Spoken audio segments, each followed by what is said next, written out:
Post up, pick a valve. Sexy way from the girls to go. Shit. Baby, I can get in your mind. I can make you never love another bitch. Yeah. Hey, baby. We was just vibing at first. Then it turned into something real special. You inspired this, baby. This your shit. Yeah. Let me talk to you. Double RT, property kosher grip. T cloud in the bar 3. Fresh out the country club, fresh out where the stars be. Read it all, kept the doors. I was always worried, daddy, you leave me for hoes. Dang, and then that we said that you leave me for a tour. Had a day with lunch and savor. Damn, I forgot to mention. Hey, baby, called me Tootsie Pop. The center of attention made me come in and serious. Said she missed the period. Dang, tipping 1,000 get you the husband experience. Money well spent. I came in this retro belly. Blazing Stefano Ricci. Shades of my Lou Kelly. Climb on top. She put her lips on my tongue. She busting up when I ate the pussy. This bitch getting strong. I got her legs on top of shoulders, ain't no way to run. We lay together, we pray together. Baby, I try, yeah. Oh, mom and papa raised a really nice girl. She said for you, nigga, alright, yeah. Oh, baby, give me a nice word. She be fucking every day. Oh, she a really nice girl. She be begging me to stay. Oh, ow. Just another way we be loving to it. Fucking in public places, she love to do it. Tamper with different mixes, sample the different bitches. Told me don't cut the corners, I'm ample with quicker fixes. One of a kind, existentialist. Wrote letters inside the walls, I sealed them and sent the kiss. Follow the Perry on, her body just like a funnel. Drinking it from her toes, I'm thinking let's make a puddle. Love when we made a mess, I'm thinking let's make a movie. These coppers is up to something, these niggas they trying to do me. Models, I had them all, lobsters and caviar, scallops and truffle butter, her mama, she had me cold. Hey ma, know the bitch stay fly, niggas shoot up and come to play wins game time. I got the camera, she finger fucking on FaceTime. Yeah, let's do it now, I don't wanna waste time. Yeah, baby I try, yeah. Papa raised a really nice girl. She said for you, nigga, alright, yeah. Oh, baby, give me a nice toy. She be fucking every day. Oh, she's a really nice girl. She be begging me to stay. Oh, ow.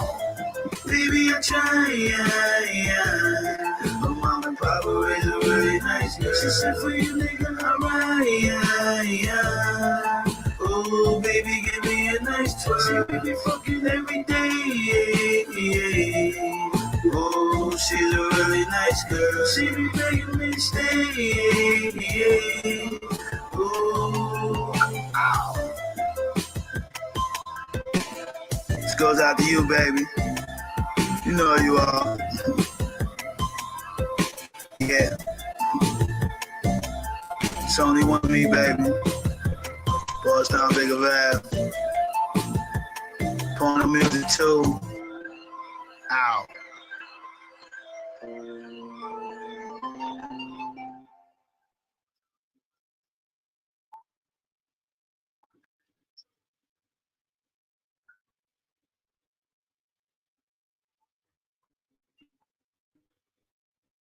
Yeah.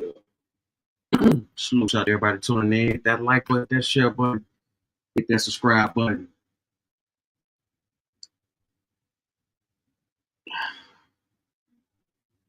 Got a lot going on. A lot of interesting topics. So much news, man. Playoffs. We got the playoffs in the house. Memphis versus Warriors. Ja Morant goes down.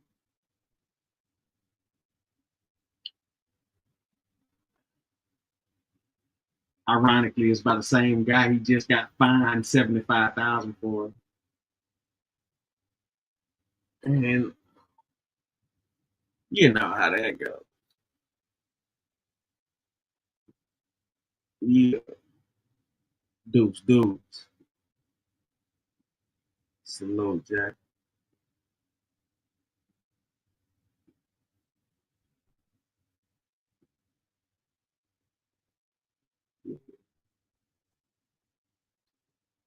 Man, thank y'all for tuning in. And that like button, that share button, that subscribe button.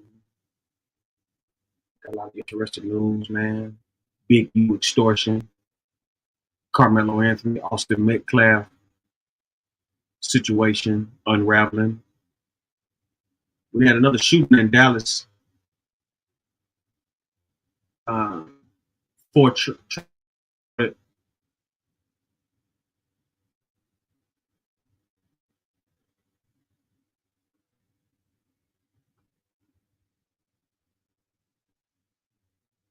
we got a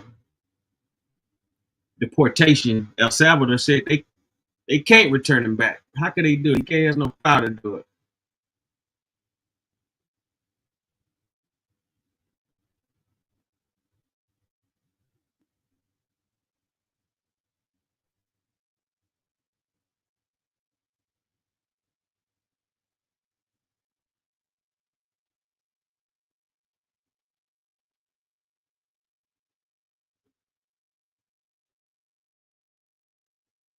We got P. Diddy. Trump news, of course, tariffs, deportations.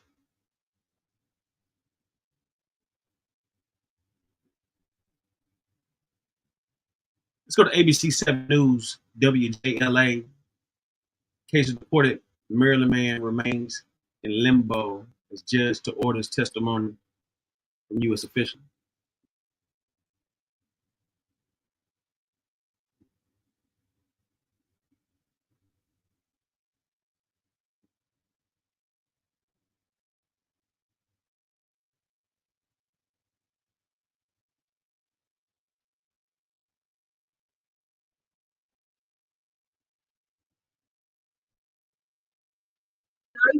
Tonight, a Maryland family is still waiting to see if the mistakenly deported father will be brought back to the U.S. after yet another obstacle. Thank you for joining us. I'm Michelle Marsh. And I'm Scott Thuman.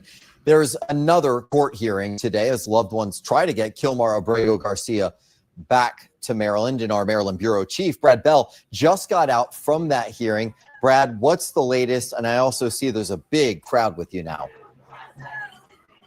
Yeah, so I'll just give a quick scene setter first. Yeah, these are all the protesters that are here in support of Kilmar Abrego Garcia. The crowd has grown today, the largest group I've seen.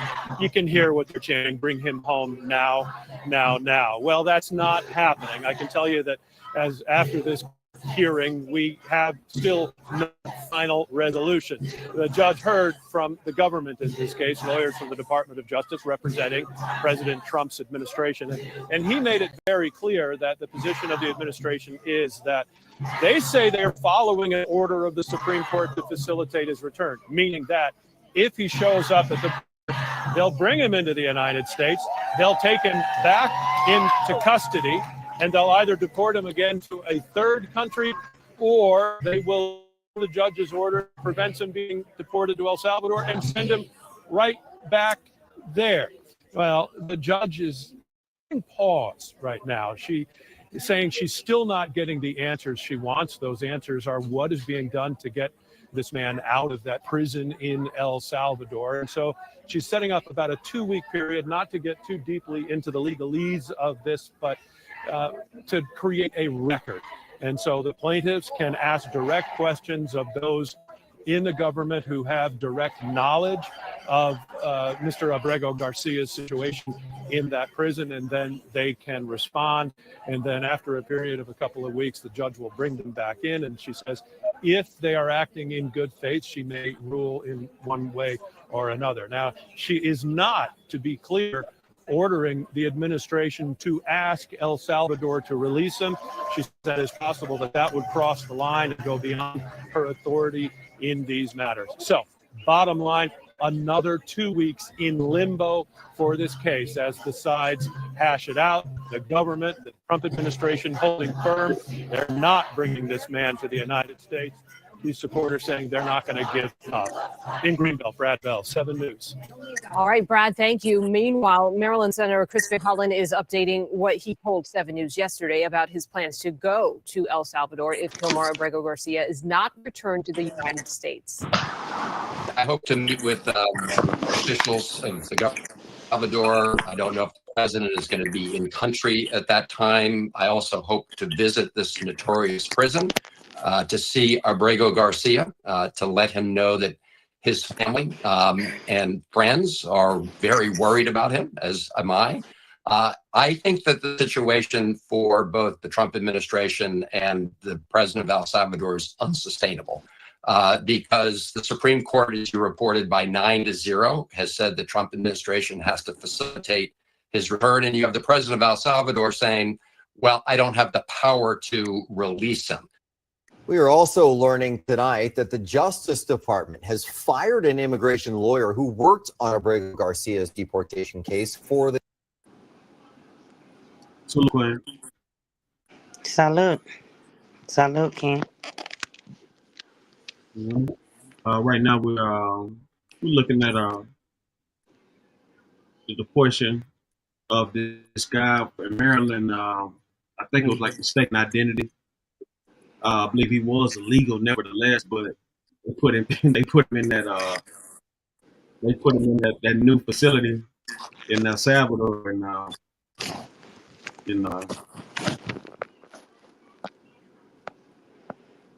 Yeah, I'm a little familiar he's with not it. doing. Yeah, he's getting some up. I mean, I definitely. The government. That all according to CNN. Now, we previously reported the attorney was first placed on administrative leave over concerns with his handling of the case, in which he admitted the government chose not to share evidence about Abrego Garcia and the deportation effort. We've been keeping very close tabs on Kilmar Abrego Garcia's case. It's made national headlines for weeks now, and you can find all of our local coverage on WJLA.com. And you can scan the QR code that you see on your screen right now, and that will bring you to all of our reports on the 7 News YouTube channel. So is he illegal or not? Well, he's illegal, but he's not a gang member per se or whatever. So but he is an illegal alien. It don't really have. He is an illegal alien. That's why the guy was saying he don't have a right. Like, how can he? Send him back. Just me. Salute.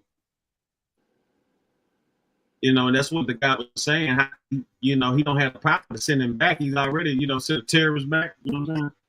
Like, he's already. If he's an illegal alien and that's the law, then hey.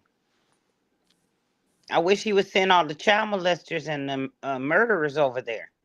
Is that real? Our jails out. What that real? Yeah. The whole thing about that is Babu. It's Salute. Where have you been? Man, shit. I've been busy. It's good to hear your voice. You too. I black love you. I black love you black. There you go. I've been wanting to talk to you anyway about the Carmelo Anthony. What about it? And how they going crazy, wanting him dead and threatening him, and the Klan threatening the family, and what's going on? The hatred is real. Out of the loop. Tell me about that. The judge had to relocate, and Carmelo Anthony's parents, they used the money they got off the GoFundMe and stuff, over the 400,000+. They used that to relocate. For what? What happened? Isn't that allegedly? Aren't they just making that up? Didn't the media make that up? No. This is all real today. This is all real. So they had to move because of the threats, right? They moved into a private gated community, And the judge got the FBI looking into all these, like, cyber attacks and stuff. Yeah. Because this boy defended himself after two known thugs, European thugs, decide that they're going to, in a public park, remove him from where he was trying to run from the grain like everyone else. Straight A student, a hero, actually saved a drowning boy. Good kid. Looking towards college, 17 years old. Two white thugs decide to jump him, and he pulled a knife out of his bag and killed one. Okay, self-defense.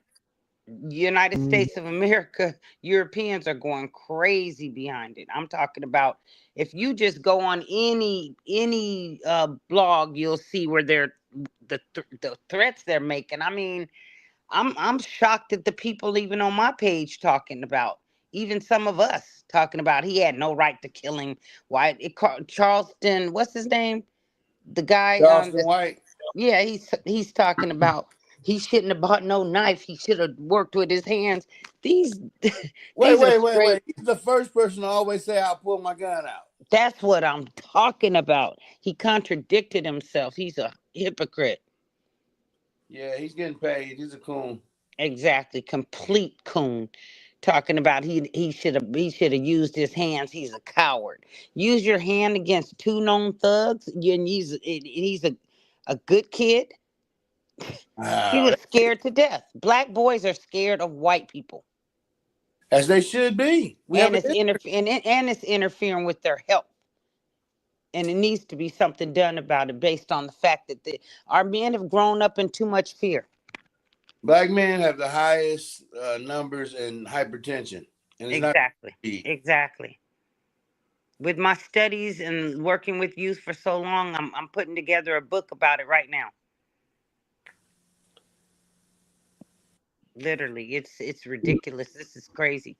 And the way they're treating them is just like they did that little girl, Ruby Bridges, who was walking to school and they were spitting on her and telling her to die, and 6-year-old black girl. This is the same effect. It's unbelievable, the racism that's going on behind this. I'm talking about it is a complete war behind it. It's always been there. Exactly, but I mean, that's why I tell people history is important. They don't think it is, because when you see history, you see that it's never gone away. Exactly. Well, racism is alive and well. They invented it. Yeah.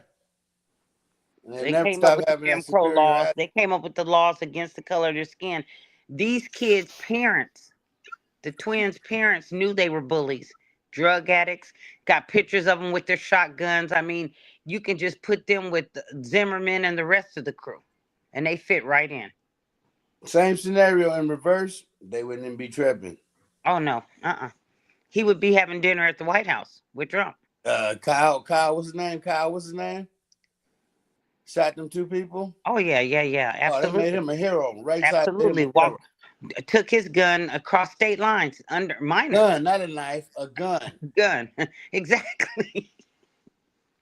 What about the one that went in the church and shot up all those people? And they went and took him to Burger King to get something to eat. Hey, white supremacy is real.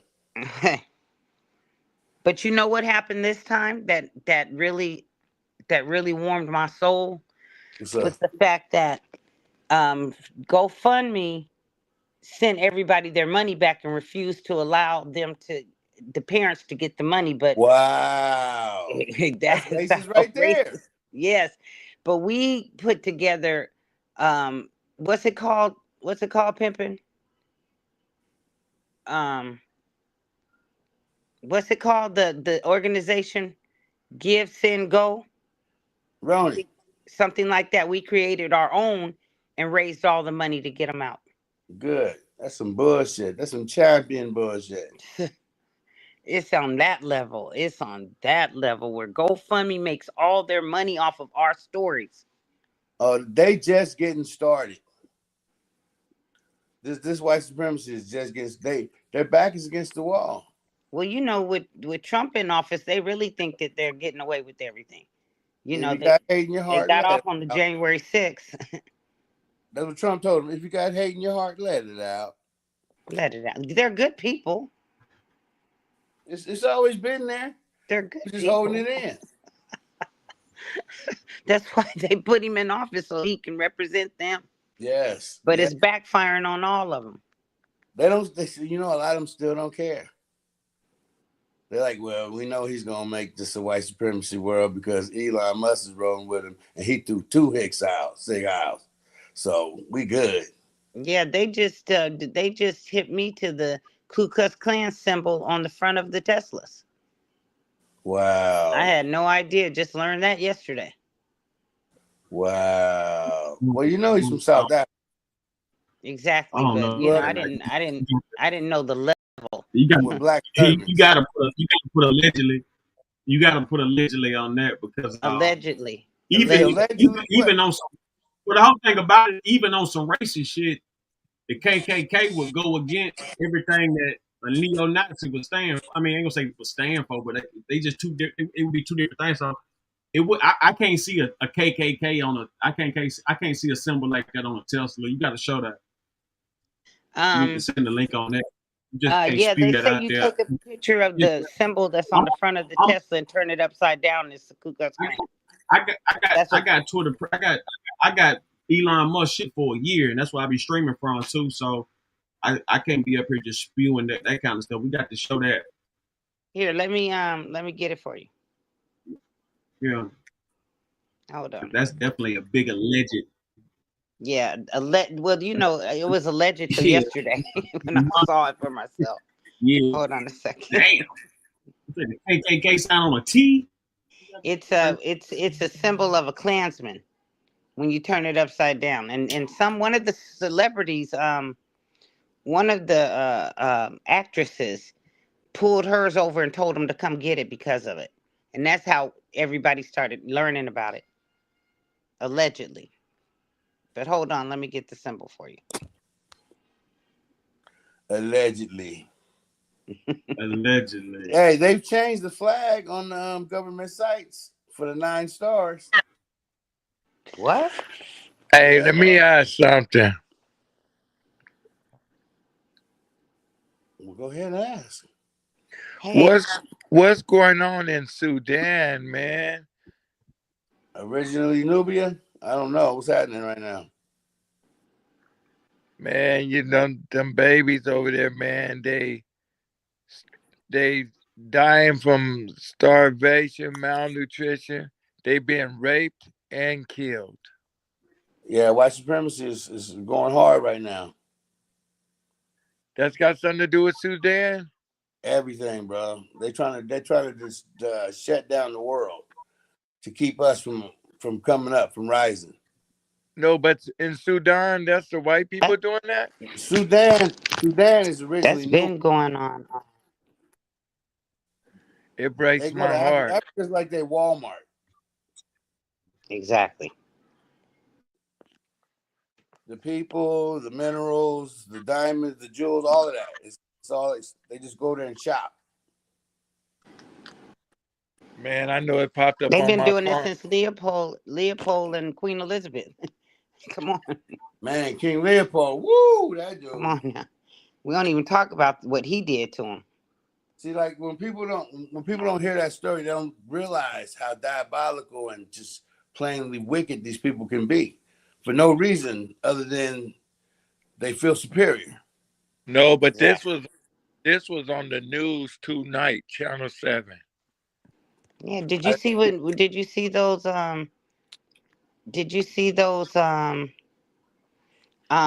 Haitians, what they did to them in Texas? No. What happened over there? Really?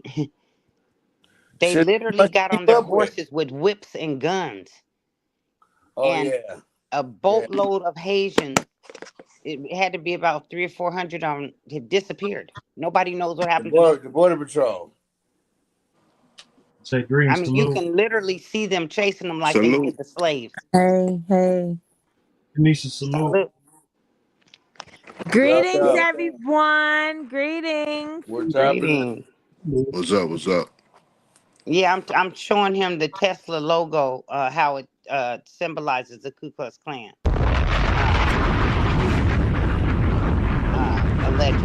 Allegedly.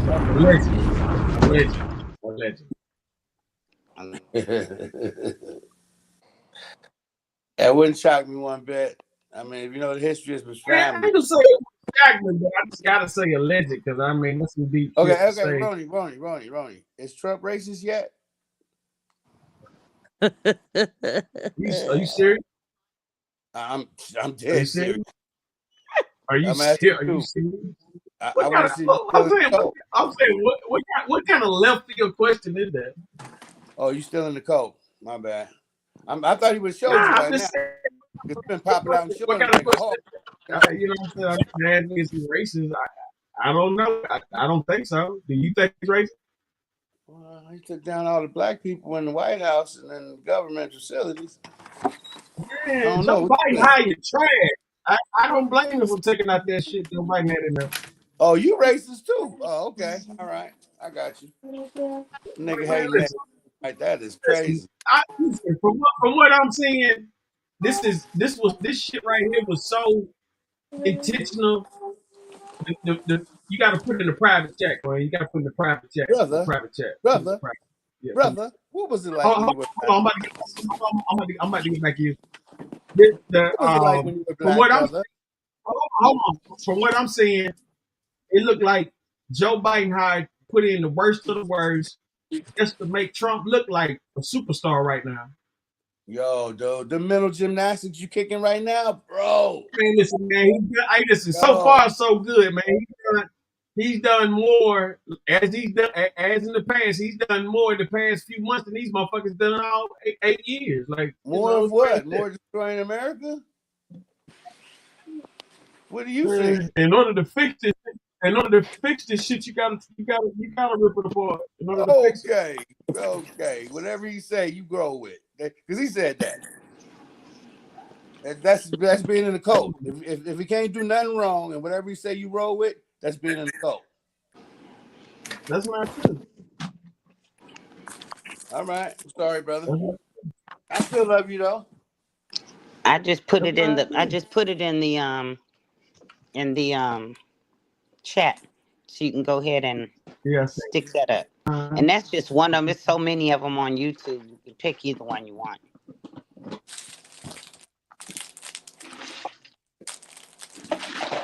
So what did I miss? What were you guys just talking about? Let's go to the Kanye scope. Here's my review on the Kanye scope channel. Tesla logo controversy. Does Elon Musk carry KKK connotations? Allegedly.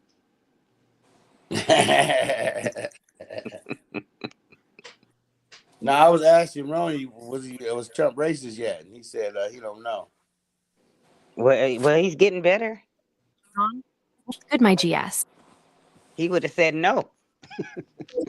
Get the fuck out of here. You can't compare During the shit campaign, like he would have told you, hell no, he's not.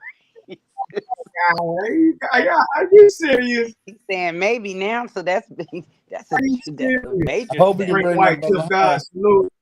Hey, bro, we're gonna try to bring you home until we get you home. Don't worry, we got it's in him. It's in him. But if the boat is sailing and you ain't home, we gotta let you go. We let you burn with them. Sorry. Okay. Nah, I gotta save him. I gotta help you. That's my people. Let's look at the screen. Let's look at the screen. Are you serious? No, play it. Play it. You don't know what you're looking at.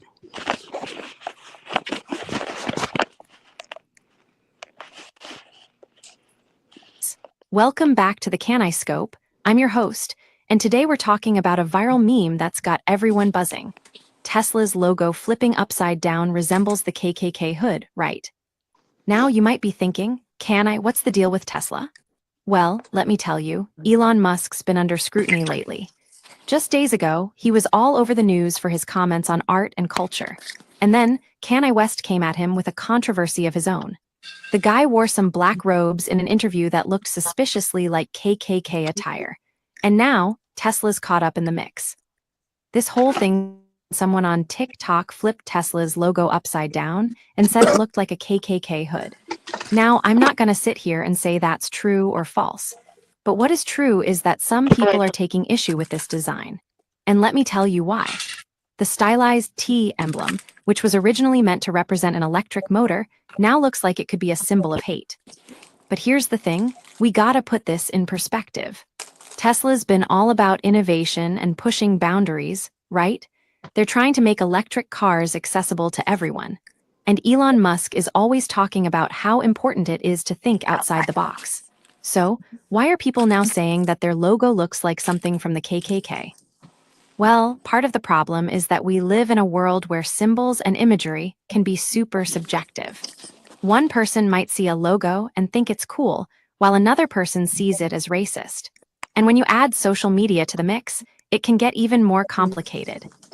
But what's really interesting here is that this meme has come at a time when public discourse around hate groups and symbols is getting more heated than ever.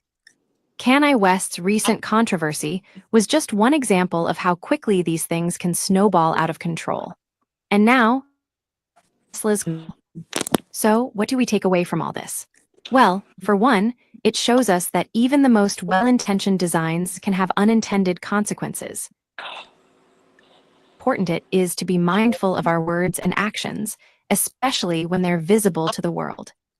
And finally, it reminds us that when we talk about hate groups and symbols, we gotta be careful not to demonize or marginalize people who might not even agree with us. We gotta keep the conversations civil and respectful, even when we disagree. That's what the Caniscope is all about, keeping it real, keeping it honest, and keeping it lit. Thanks for tuning in, guys.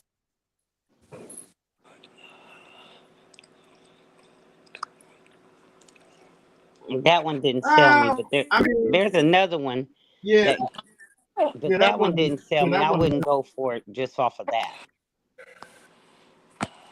I mean, if you turn it upside down, that's what it do look like. But yeah, hey, hey, look, you don't need that. Babu, they can go right there. Yeah, hey, listen, upside down, I did see the cone, but you got to think about this too. It was humanoids that also had a cone head a time before this one. What? So, just like the movie Cone Heads and stuff like that. The movie Cone Heads is the original people. Those people are black and their heads are shaped like that. That shit was real. See, so I don't know. How you twist yourself like that? I don't know. I don't know. He could be esoteric with this, or he could be racist. I don't know. Like I said, you turn it upside down. You don't know. You don't know. I did see the comment. I can't How you do that with your brain? You can't just put that. You can't just say that. Hey, listen, that video had 118 views. Yo, man, I listen to conservatives on the news when they try to explain away the shit, especially the black ones, especially when Trump say some racist shit and they try to explain it away. Bro, the shit that they do with their brain is amazing. You be doing that. That's crazy. The hatred. Like, how do you do that? Man, listen. I do understand a lot of people that deal with this whole thing. They are blatant racists and stuff like that. But at the same time, I only can judge people by what they do that I see. If I don't know how you see some racism and I don't see it, I mean, we must got different eyes. I don't know. But nevertheless, though, you see what you want. You know what I'm saying? At the end of the day, brother, I looked at that sign like upside down. It could be that, or it could be, like I said, it could be some esoteric, symbol. All that stuff be simply, subliminal. You know what I'm saying? So I don't know where to go with that. I would need more detail than that right there. Kind of like when the Cleveland Indians were the niggers. That was just a sign, right? A symbol. It had no real meaning to it, correct? Kind of like what now? Smart toe. So the Cleveland Indians were called the niggers. That's the name of and that's not allegedly, that's factual. That's my first time hearing that too. That's why what about it? Hold on, I'm gonna send it to you. That's why history is important. When we forget, Are we you forget what they hold on, do. We hold forget on. who Are they you are. hold on, hold on. Are you asking me is that racist? No, I'm telling you that, like you're saying that certain things, they don't know what they're doing. They know exactly what they're doing. Exactly. You These talking symbols are you not talking by about the chance. This was Red, carefully you orchestrated. talking about the Washington Redskins or I never heard the Cleveland Browns called niggas. You talking about the Washington Redskins or something? Or I'm what's the saying deal? the Cleveland Indians, who used to have the red Indian on their uniform, was called the niggers first, with the black Indian with a feather in his head. The niggers. The hard R. Niggers.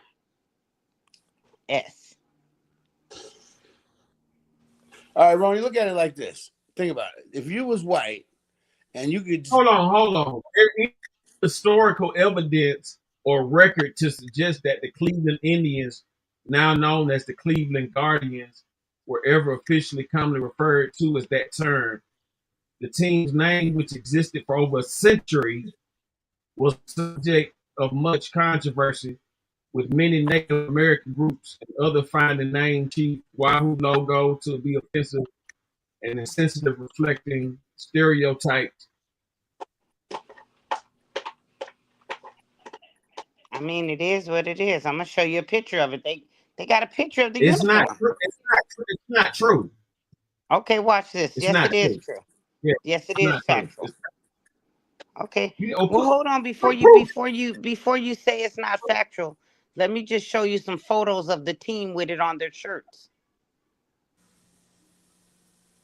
Ooh. Not allegedly, but just hold on a second. I got you. let's see what you're talking about. Okay, hold on.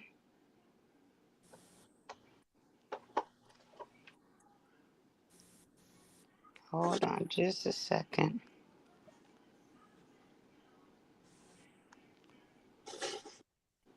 It says like, yeah, see, okay, yeah, like that. Yeah, what you saying never happened. Yeah. Oh, okay, well, hold on. I'm gonna prove it to you in just a second. Give me 1 second, my dear. There's a whole history on it.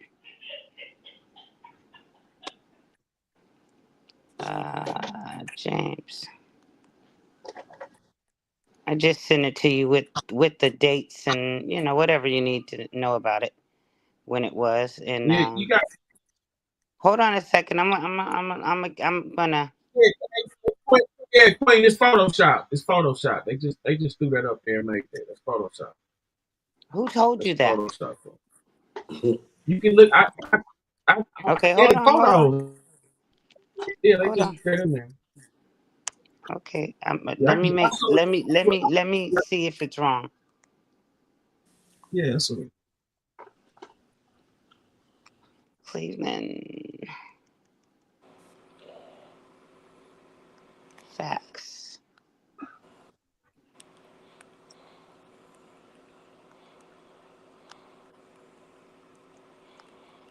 Yeah, y'all see that? Oh, let me see if I can blow it up.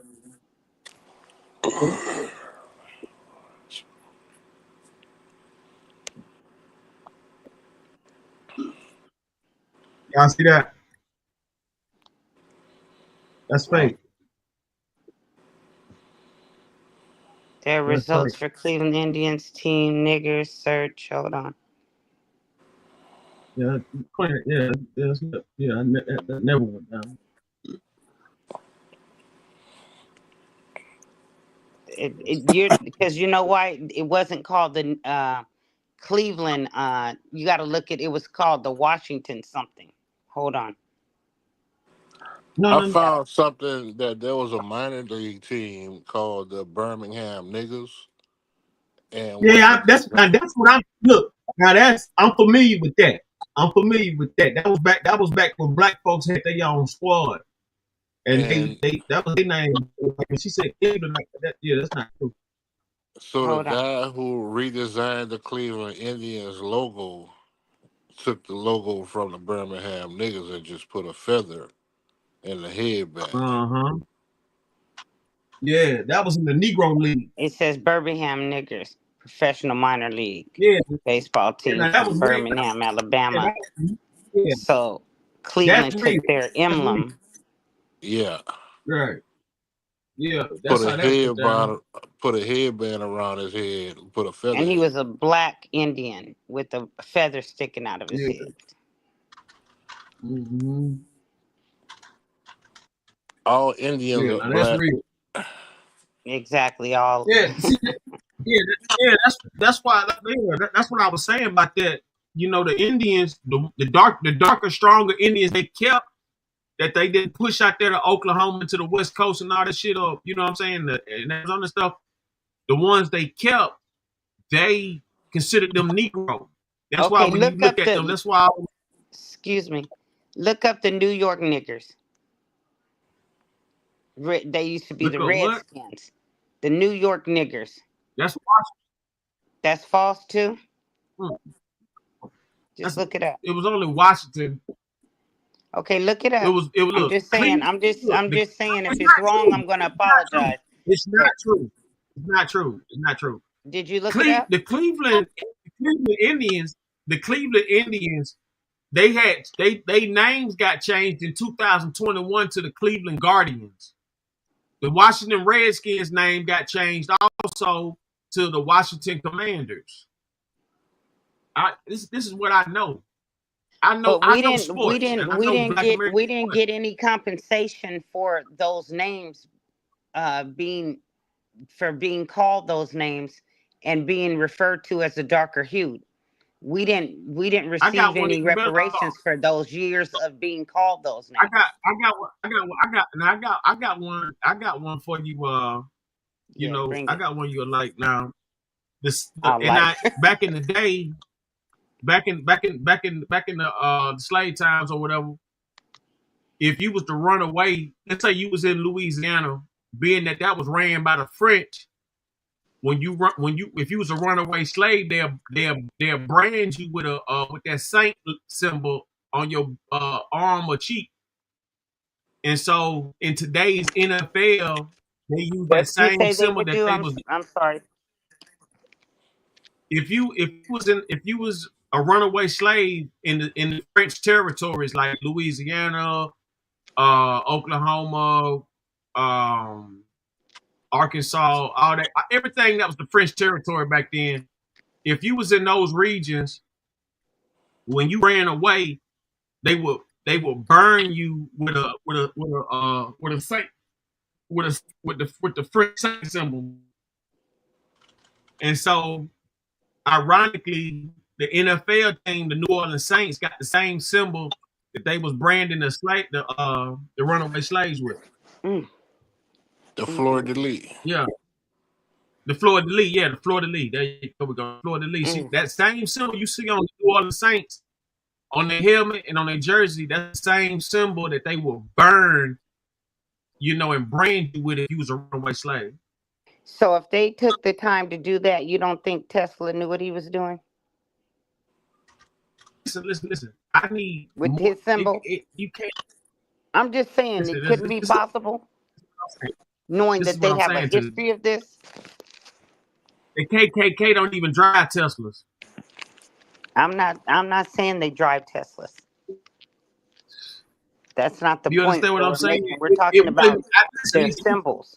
The KKK, people like Trump and Elon Musk, that shit bad for it's bad. It's a completely bad image, and they don't even want to be associated with that. So why would they create a symbol that goes with that or that stands for that? Like I said, that symbol from the Tesla is supposed to be a power plant, like the pyramids and stuff like that. It's supposed to be a power plant that's retracting energy. That's what that symbol is supposed to be. Now, to flip it upside down, it did look like a cone or whatever, or whatever the case may be. But for me to just say that is crazy. I can't, Wait a minute, Jeff. Did you? That's crazy. Trump is not associated with the KKK? Listen, you know damn well I ain't said no motherfucking shit like that, man. Because his father, I was just going to say, because his father was with the KKK. It was fashionable to be a goddamn Klansman back then. Yeah, his father A was. whole lot of motherfuckers were KKK. Back in that particular time and era, that's that was the thing to be. I'm assuming if you was white and and things of that nature. But No, but nevertheless, hold on. What you said was they wouldn't want to be affiliated. How can you not be affiliated when that's what your father represented? well, when you do enough business with different races and different types of people, you gotta be able to put that type of stuff out the window. I believe that some people feel entitlement, you know what I'm saying, bigotry and things of that nature. And you know what I'm saying, we got that type of stuff going on, but to flat out call somebody on a job well done to be doing all that hating and shit like that, I ain't going for that. On a job well done, who are we talking about? And, he asked me Hey, that I holla say back. he asked me that I say Trump was racist or something. He asked me that I say some shit y'all said, and I'm like, how in the fuck you got me mixed up like that? No, what I asked you, you said Elon Musk and Trump don't have nothing to do with the KKK. And I told you Trump's father was the KKK. Yeah, and I replied back in the 20s and 30s and 10s and shit like that. The KKK and white people was a fashionable statement, just like you got everybody Crips and Bloods. No, you don't have everybody cripping and blooding. That's Everybody not an everybody, ancestral trait. everybody, No. most everybody associated with some type of gang ties one way or another.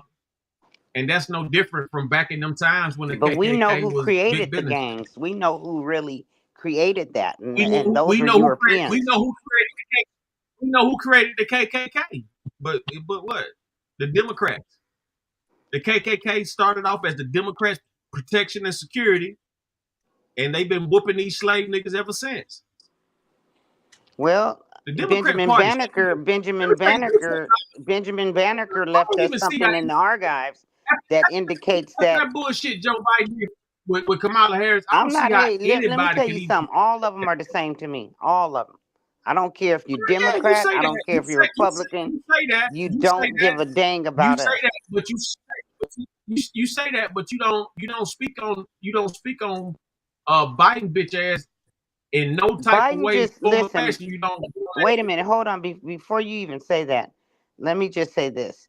Biden released a judge who was selling children to the prisons. He's a piece of So shit. believe me when I Exactly. tell you, I am no fan of Biden's at all. Never have been, never will be.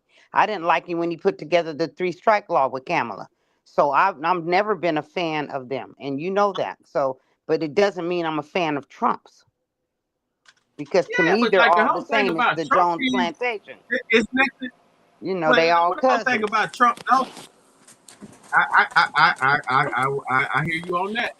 But the whole thing about it is we can say that at the end of the day, even President Trump stoops and calls Joe Biden stupid. So I mean, he calls him what he was. Like this is listen. And That Trump shit is that Joe smart. Biden and Kamala And Harris Trump did. is smart. Are you saying Trump is What I'm smart? trying to tell you is this right here. What I'm telling you is Joe Biden and Kamala Harris was so stupid and trash that they did all that bullshit to make Trump look like a superstar. They making him look like the best It thing wouldn't matter if ever they were the because most scholared individuals in the world. They've already decided who the president was going to be, and that's my point. It's all rigged. I mean They put who it's they not want hard in to decide office. when It's you not about got our votes. listen, you could have got the same numbers come out. You would have did better than her. Listen, they knew she wasn't gonna beat this dude. This is all a setup. That whole election was rigged, and it was guaranteed for him to win. Okay, well, as long as you know that. I don't get As how long people as you know do that. that. Huh? As long as you know that. I don't get. I mean, it wasn't even a fair fight. I don't know how people could even think she had a chance like that. Like what the fuck? Nobody was that eager for some more of that bullshit. I don't know where that came from. I mean, you know, if you But look at it, for what it is, when Trump was running, a lot of our brothers and sisters were behind him 100%, like yourself. And he didn't hire any of you or put any of you on his board. None of you benefit from making Mr. Trump the president. It didn't help your people at all. hold on. Listen, he didn't have to use the Soul Train line to win. First off, like I said, Joe Biden put a whole bunch of black He didn't have trash to use in. the He didn't Soul put. Train He didn't line, put. but he used the gang members. He used the gang members. Joe Biden did not put in nothing that's good for you, me, or nobody else. He just put in some black wannabe white tramps in there, and that's what you see right now. A bunch of trash in the Democrat. That Democrat Party is garbage at this Look, point. they're Like, I all don't even say anybody. I mean, the Republicans are homosexuals as oh well. shit! You can't keep on saying Republicans they are all. homosexuals as You well. see it Child every day. molested. They're all the same. You're seeing every day the difference in a good president and a bad president. It's just simple as that. You're seeing the difference every day. They keep on making a So, are fight you against saying this Trump dude. is a good president? What? You heard me. You heard me. He had to think about it. He said, "What?" Okay. No, I didn't hear it. It keep I said, going are in and you out. saying that? Are you saying that Trump is a good president? Am I saying that Trump is the president? Is a good president? Is a good president? Absolutely. Yeah. Compared to, listen. Compared to what Can we you just tell had, me what he's done good for America since he's been president? Compared to what we just had, he's a great president. Compared to Biden. Yes. But now overall for the people, for the American citizens, is he a great president? Overall, Donald Trump and Obama are going to go down as the best presidents in history up until Lord I have don't mercy. know who's running next. That's just what it is. That's just what it is. Oh God, you comparing Trump to Obama? Pretty much. I'm not comparing the two. I'm just saying, as far as publicly as in poll numbers, and as far as longevity, though Obama and Trump are going to be the most remembered. Trump has been trying to dissemble everything that Obama stood for. And that's fine. I don't, you know what I'm saying? I'm not going to. How is it fine if you have nothing to replace it? G'd up. What up, nigga?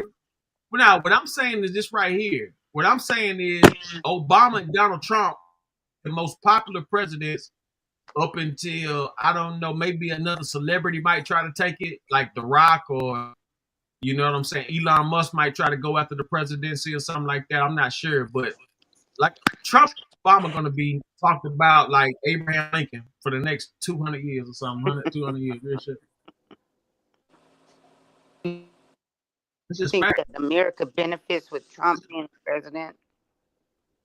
I think that in order for this country to get back into tip-top shape like it's supposed to be, he needs to do whatever he needs to do to get it back in order. Clearly, you know, we learning a lot about these tariffs and things like that. He's getting rid of all these illegal aliens and terrorists. You know, people who defile in our country. You know what I'm saying? Disrespecting our country, taking over the country with filth and gang banging and all kind of sickness. We got all these illegal aliens. You know what I'm saying? Doing the most. I mean, it's a lot of cleaning up going on right now. It's just the bottom line. So you know how what I'm much saying? money? I look at it like. So how did we clean up with what happened on January 6th? Those people that went inside the federal building when we still have the Black Panthers sitting in prison for standing outside.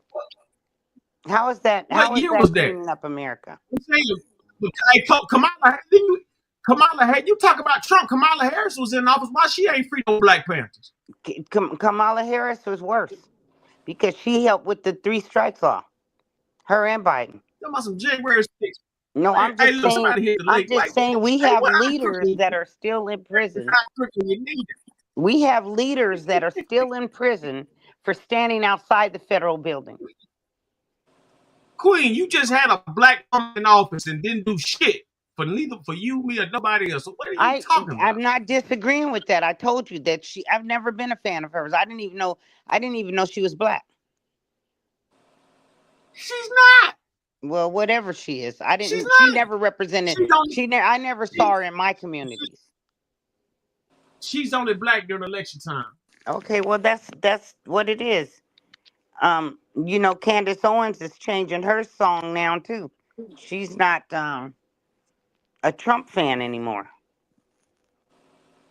Man, Candace Owens go wherever a cracker go wherever a cracker go, and you know what I'm saying. She done tried. She say whatever she get next to a cracker. Then when she can't get next to him and get up to power what she thinks she ought to be, she get to whining and doing her little shit or whatever. She wasn't never no real supporter. No way. Candace Owens, she's a fucking she's a. Okay, I'm just happy to hear you saying that. Listen.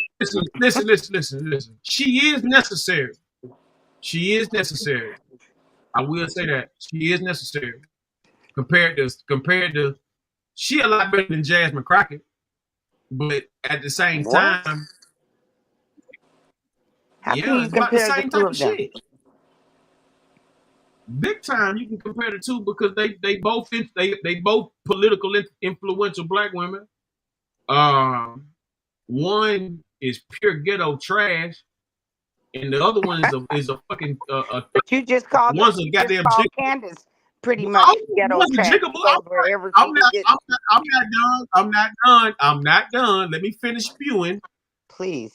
One is pure hot ghetto trash.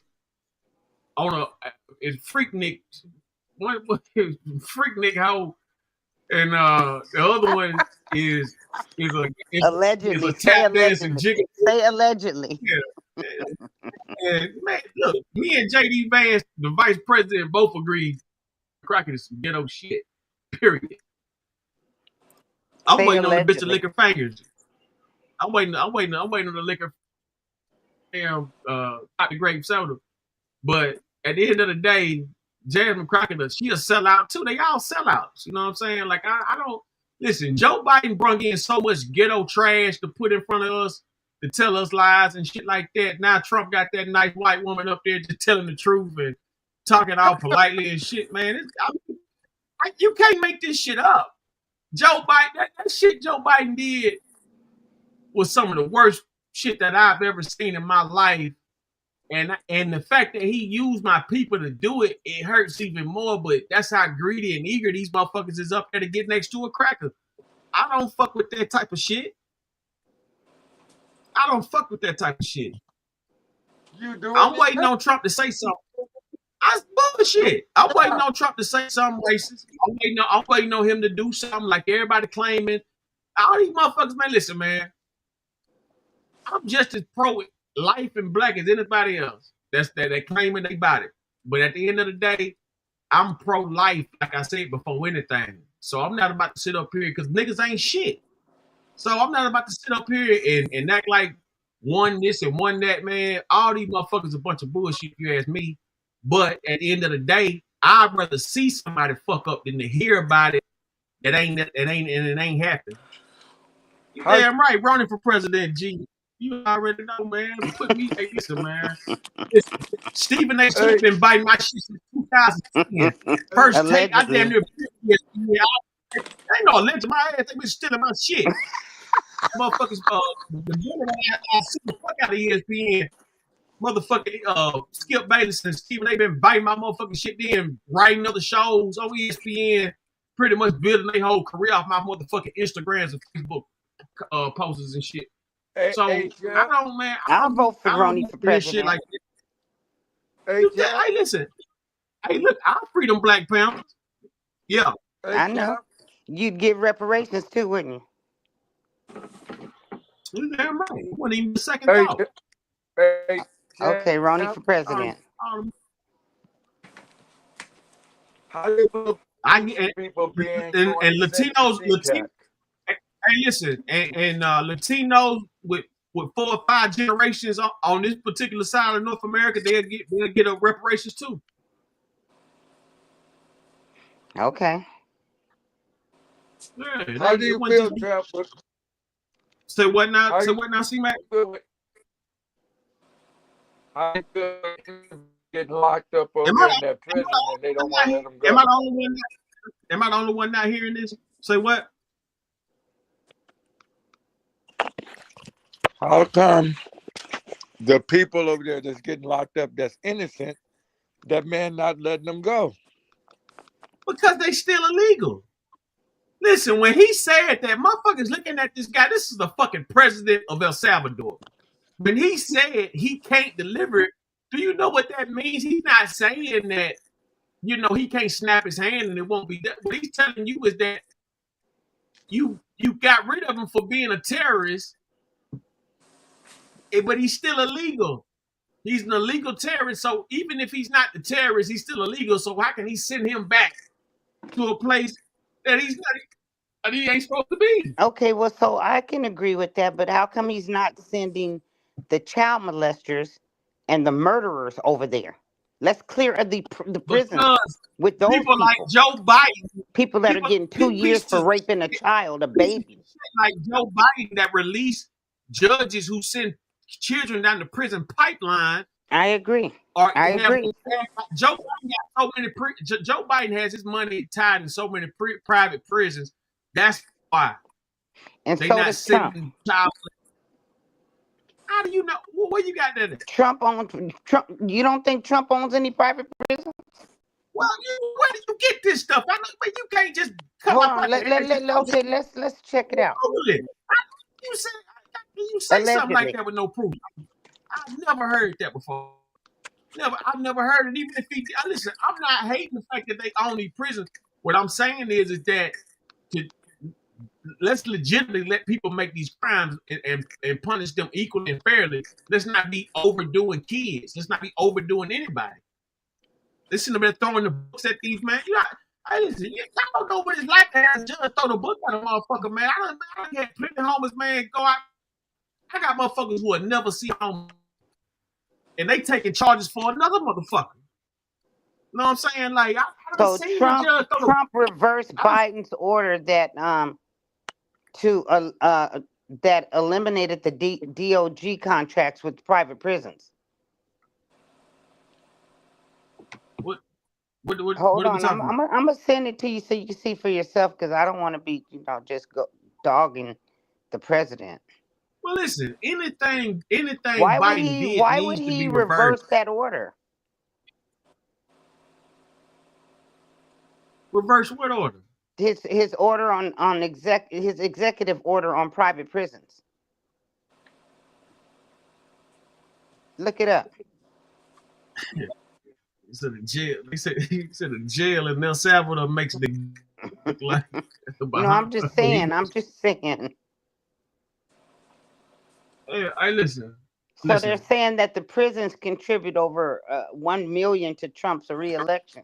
I don't know if that has anything to do with anything, but it seems like you can buy Trump's Well, you gotta think about this. And first off, they all do. They all do it. I'm not gonna put it all on Trump. I'm not gonna put it. Let's not forget, since you keep bringing up old shit. Let's not forget how Joe Biden. That's old, but it's real, right? Damn right. January 6th is old as hell, man. That's some old news, man. That's old to you, but it's still what's old is those men sitting in there. What's old is those men. What's old are the old news. Hold on a second now. What's old are the brothers sitting up in prison. The Black Panthers still sitting up in prison. That's old. That needs to be eliminated. They need to be released. You need to tell Trump to let them out. Like he did those people from January 6th. January 6th didn't affect you one bit at all. So why are we supposed to say that January 6th is old and not say that the Black Panthers need to be released for the same thing they did on January 6th? Let's talk about how he kept on using these black women to get on the camera and lie for him. No, we're not gonna. We're not gonna give Trump. We're not gonna give Hunter Biden clemency. Remember they kept on saying they weren't gonna go in there and Are we They kept supposed on to talking forget that they the wasn't gonna Panthers go are in there. sitting in prison You and let the they January lied. 6th go by? Man, you keep talking about some damn Panthers. What you talking about some Panthers for? Why wouldn't I talk You go about the get Panthers? you know Why that's what wouldn't I talk about the Panthers? the The people who were on the man. ground cleaning Kamala up our Harris communities, was the just in people who office for were 4 eliminating us years. from Kamala having liquor Harris stores was and just drugs in in our office for community. 4 Why wouldn't I years. talk about the Panthers? Kamala Harris, listen, Kamala Harris was just in office for 4 years. 4 years. Why do you keep Obama bringing was in her up to office me for like I'm a 8 Kamala Harris years. fan? Why do you Obama keep was in acting like I office for support 8 her? years. Why are you acting like I support her? I'm talking about issues that systematically affect us. That's what I'm talking about. I'm not talking about Kamala Harris. I'm talking about issues that are unfair to us as a culture, as a people. You got to remember, people like Raymond Washington, who became a great gang member, was one of the Black Panthers' children. What if they didn't take them to jail? What if their schools continue to grow? What if the communities continue to grow? What if we had fresh food? What if we had our own doctors? What if we didn't have our leaders locked up so they can take the children and turn them into whatever they wanted to? What if we didn't go through that? It's 2025, sister. It's 2025 and they're still in prison, sir, for something that just happened in January 6th. 2020, what, 2024? 2020. How come we're ignoring the fact that certain people were released for doing worse than what these people did that are still in prison? How do we ignore that? Please tell me, how do we let that go? Please, because I always hear white people say that, but you tell me how I'm supposed to ignore that. How am I supposed to not think about that? Explain that to me, sir. What I'm saying to you was just right here. If it was a big deal, if it was a big deal, oh God, you had Obama in office, you had Kamala Harris in office. What I'm trying to figure out to you is this right here. I had Obama. Hold on, I had Obama in office. Or did the trans have Obama in office? Who had Obama in office? Who benefited from Obama being in office? Homosexuals, right? Listen. Who benefited from Kamala? Kamala didn't do anything for me. So I didn't benefit from them. Obama, I'm proud of the fact that he made it out alive. I'm proud of the fact that he was an educated man and he knew what he was doing and what he was talking about. But as far as what he did for us, hey, what I'm saying, what does that have to do with people being in prison, being imprisoned for the color of their skin? 1,500 black folk, man. What the fuck are you talking about? But you still haven't explained to me how to ignore that. How to act like that's not going on. Listen. Donald Trump freed over 1,500 black prisoners. He freed those who had money to be freed. They paid their way out, and we know that. Are you serious right now? What do you mean, am I serious right now? How aren't you serious? He freed over 1,500. You talking about? Okay, you're talking about. Hold on. Do you know that black people make up? How much? What's the percentage of black people in prison? What is the percentage of black men in prison? And you're talking about 1,500? Are you serious? You know how many people were in January 6th that are free right now? And you're talking about 1,500 blacks? We have more than 1,500 bodies found on the outside of the prison in Mississippi last year. And you're talking about 1,500? Come on, you gotta do better than that for me. So I should be thankful that 1,500 are free when millions have been incarcerated. 1,500 is supposed to make me happy. Give me some real numbers. Give me some real statistics. So you want to free every nigga locked up? I what? God Damn, that's a lot of niggas to let go, man. I don't know what the fuck. 1,500. Let's see I what don't know what the fuck. let's see what the statistics are. Let's see how many are still in prison.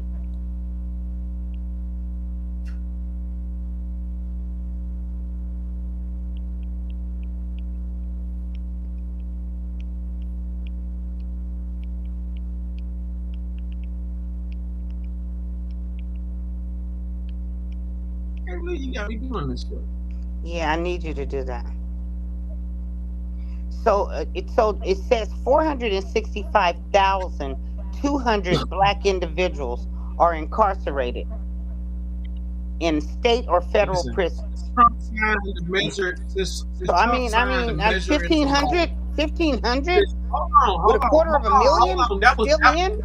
Wow, 1,500 is supposed to excite us. Okay. Hold on. Since Trump signed the measure into law, more than 3,000 people have been released from federal prison. 3,000 compared to 465,200 that are in there right now. He let 2,000 out. That's not even that's not even, that's what, 1%?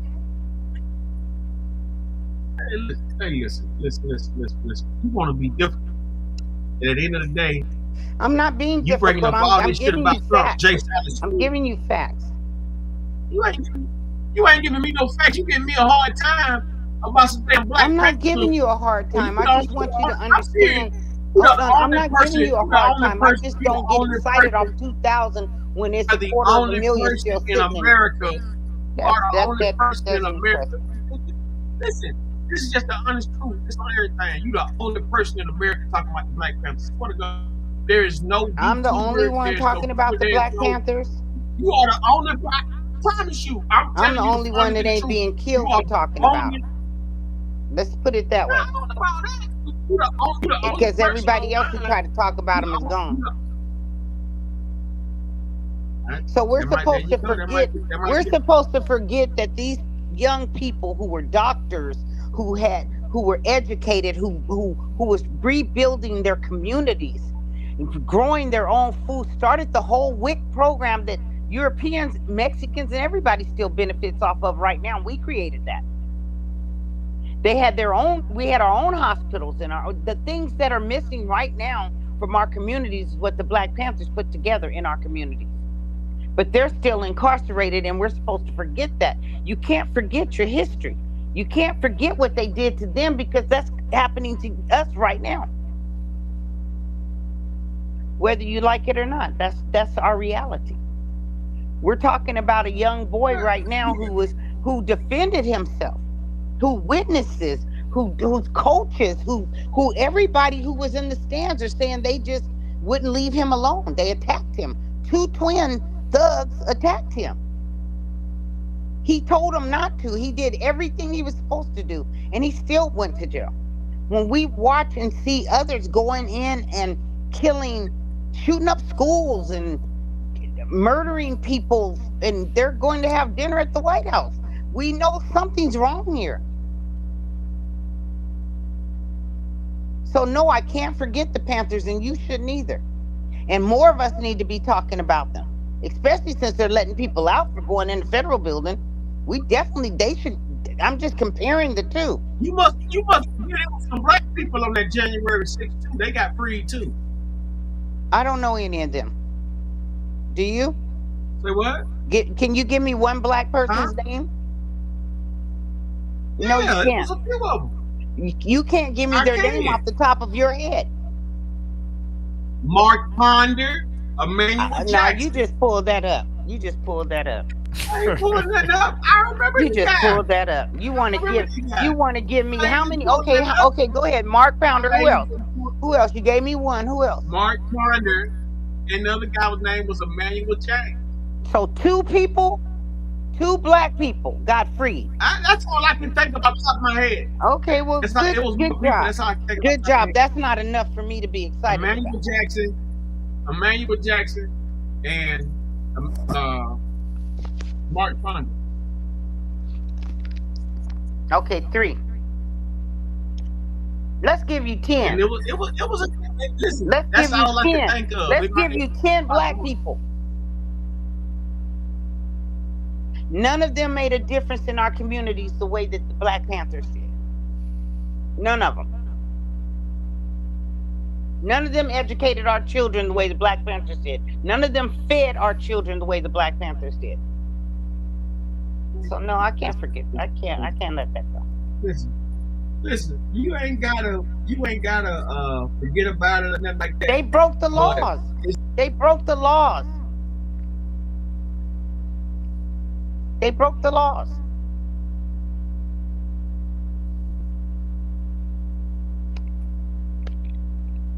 What's the point of the laws if it only works against us? All right, let's go to Law and Crime Network. Track meet stabbed and suspect released from jail. Yeah, let's go there.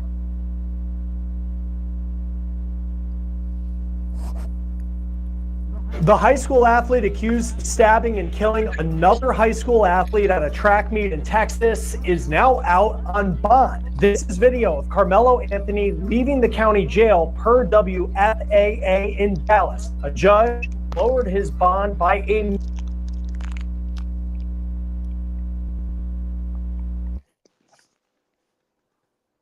And watch this reporter. Watch what this reporter is asking him. So what now? In this, what you're showing, pay attention to the reporter who's trying to ask him questions that is complete. Major amount this week. And a fundraising site has raised more than... Pay attention. So what now, Corey? Pay attention to the reporter that's trying to ask him questions about bringing a knife to school. And it wasn't even at a school. Mm-hmm. Let's see what they say. $416,000 for his legal defense, even after he allegedly told police he did it, leaving a brother to die in his twin's arms after he was allegedly stabbed in the heart. We're on the case presented by Law and Crime. I'm Chris Stewart.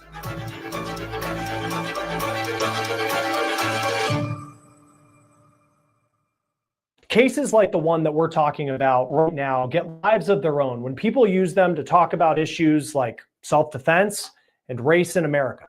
That is exactly what's happening in the case of Carmelo Anthony, a high school sports star, now an accused murderer. A judge lowered Anthony's bond from $1 million down to $250,000 this week. This is the new video per WFAA in Dallas of Anthony walking free. He will have to wear a GPS monitor, be on house arrest, check in with the court each week, and if he doesn't do that, he'll go back into custody. We have the probable cause documents from police that lay out what officers say happened when they responded to a high school track meet in the middle of the day on April 2nd for the report of a stabbing. One officer writes that when he first made contact with Anthony and told him to put his hands in the air, Anthony allegedly said, "I was protecting myself." The officer said that Anthony then told him, quote, "He put his hands on me." And when the officer said he had the alleged suspect in custody, Anthony allegedly said, quote, "I'm not alleged, I did it." Several witnesses also came forward to tell police what they saw, and we'll dive into their accounts in just a moment.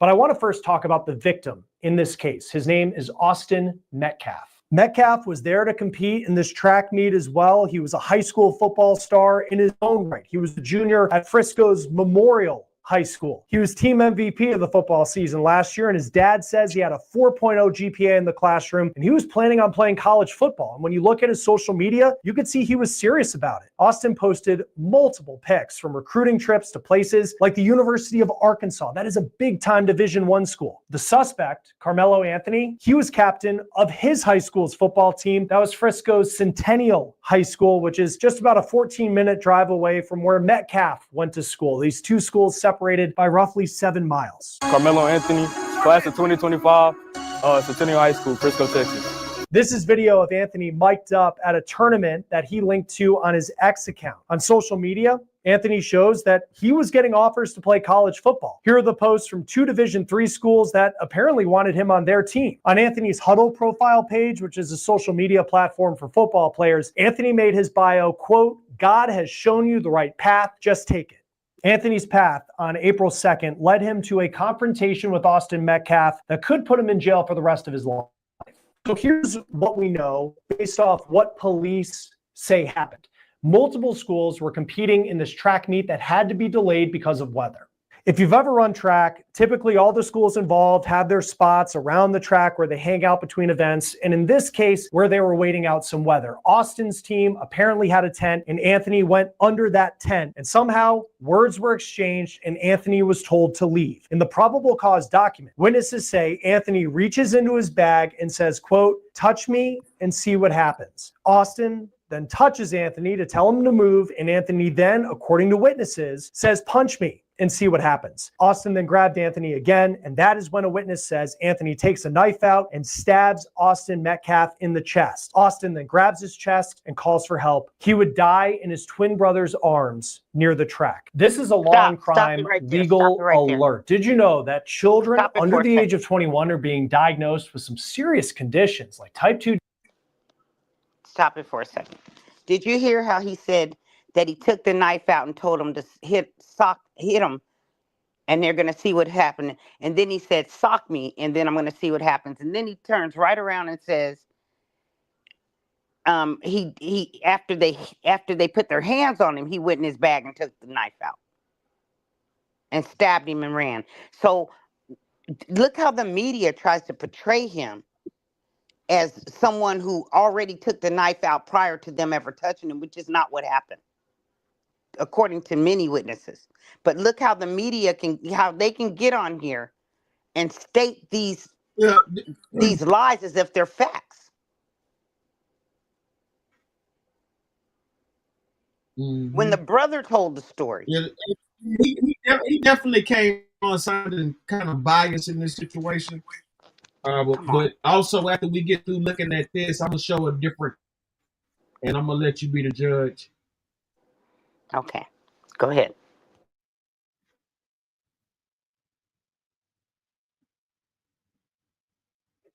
Diabetes, big corporations with one of those serious conditions like type 2.com/food or scan the. This is what his twin told WFAA TV in the hours after all of this played out. He's like, "Make me move." Austin grabbed his backpack.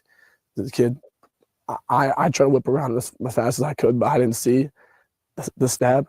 But then I look at my brother, and then I'm not going to talk about the rest. Austin seemed to be very close with his family. Here's a picture of his brother with their dad. Now, as far as Anthony, police say he ditched the knife and ran before he was arrested by officers who know in their reports that Anthony was hysterically crying when arrested and asked if Metcalf would be okay. Anthony seemed to believe what happened was self-defense. Police, though, have not seen it that way. Here's the probable cause affidavit. You can see Anthony is facing a charge of murder. And initially, he was held on $1 million bond.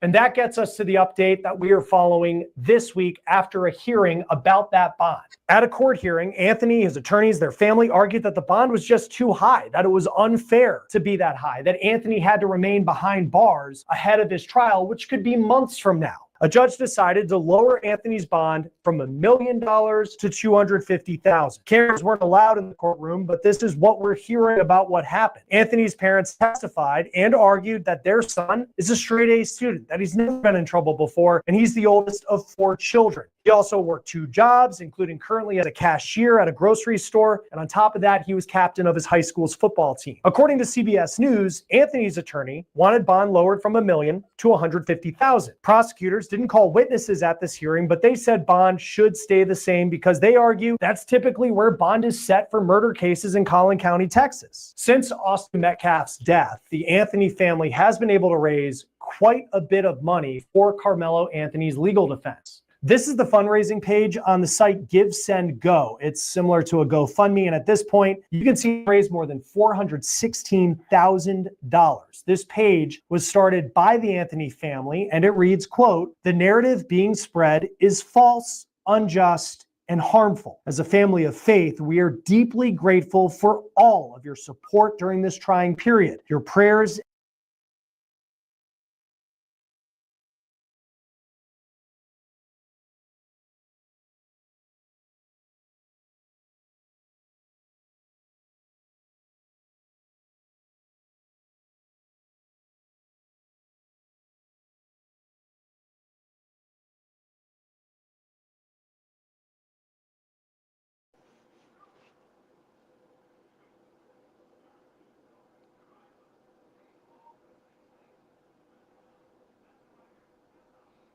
I encourage everyone to stand behind this young man.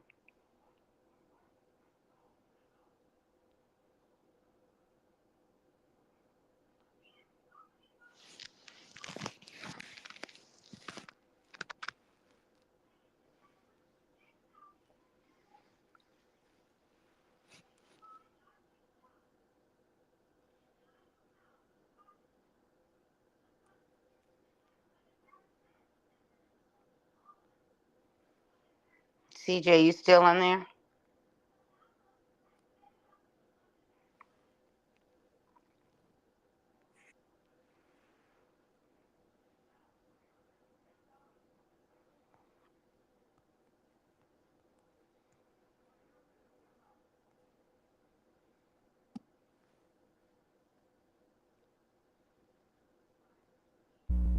Hello? Yeah. You don't feel what that young man did was wrong? It didn't, and he was remorseful. He was crying and hurt that someone had got hurt. He didn't want to do that. He had to do that. They were coming after him. It was him or them. And you got to remember, these are big, giant, corn-fed football players. No, but what I'm saying is this: why did he have a knife in the first place? He was at a park. They were at a park. It wasn't at school. They keep that lie going, but it was not at school. And why did he have to get attacked for running out of the rain like everybody else did? How many was it? It was just him and the boy's brother, right? It was two big football twins, bullies. And if you go on their pages, you'll see where all their schools talking about how they're bullies, they're thugs, they're gun-toting, drug-using, that they're just bullies. They just think that they're privileged. They picked on him because of the color of his skin, no other reason. This boy doesn't have a record. He's not a part of a gang. He wasn't hurting anybody. He was ignoring them when they were calling him the N-word. They're not telling you the whole story. They're only telling you what they want you to, what the media wants to portray, like they do us all the time. This boy, there's nothing they can say about that boy that died that they can't say about this boy and mean it. This boy's a hero. He just saved a drowning kid. He has done nothing but be a ideal citizen. And they're portraying him like he's just a wicked murderer. Like he bought a knife so he could kill somebody. It wasn't like that at all. And he was asking them to leave him alone. He even told them when they invaded his space, when they put their hands on him. He warned them, and that's what you're supposed to do according to Texas law. And they still end up attacking him. That's why he pulled the knife out. He pulled it out of fear that he was gonna die. And we see it every day. We see black boys die in America every single day. So he has every right to fear. He was in fear, and he had every right to be. He was hiding under the tarp. It was a tarp, and it wasn't a particular for any school like they're trying to say in the media. Everybody was running under these tarps. Everybody from different schools, everywhere, whichever one was closest to you is the one you ran under because of that rain. And that's how he ended up under that tarp. And he was not saying anything or bothering anyone. And he was attacked. So I'm glad he had his knife. I'm not condoning murdering of anyone. I don't condone violence, but in this case, I'm glad he had his knife, because we could be sitting here hearing about how he got killed at the football game. I mean, at the track meet. What was they gonna kill him with? Their hands. These are big, strong football players with the history of bullying and beating up people. These weren't some little nice churchgoers. You'll see it. You'll see their family affiliation with the Klan. You're gonna see it. You'll see what's really going on. Truth is coming out. I was just trying to figure out why he had the knife though in the first place though. Seriously. Why wouldn't he have a knife? He's in a racist community and he's a black boy. Why wouldn't he have some protection? What if an animal came after him?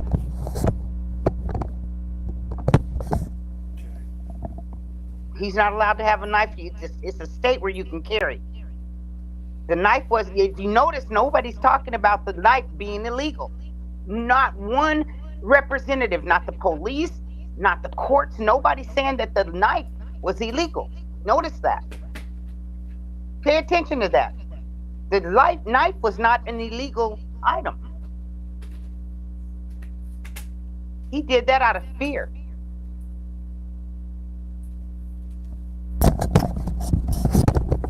And they put their hands on him before he even went in the bag, according to what the brother just said. They put their hands on him before he went in the bag to get the knife. So if you're being attacked, you better go to your bag and get whatever you can. But were they trying to stop him from going in the bag? No, they were beating on him. And he was trying to stop him by saying he's gonna go to the bag. Oh, okay. No, glad y'all So stayed on that. because this is one thing that I do know. That's why I asked why he had a knife.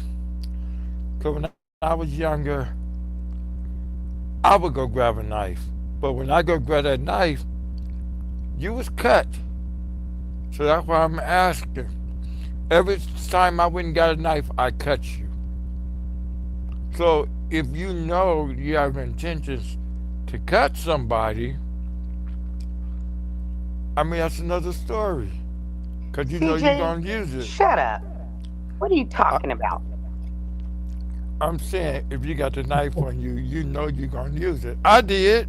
First of all, he had no idea that the rain was going to come down. That's an act from God. He didn't know the rain was going to come down. He didn't know he was going to be at a park, run under a tarp that doesn't belong to any specific person. Oh, it was raining? It was raining. They were at a track meet. He was winning at the track meet. I think that's what ignited the jealousy. This guy is incredible. This is a superstar.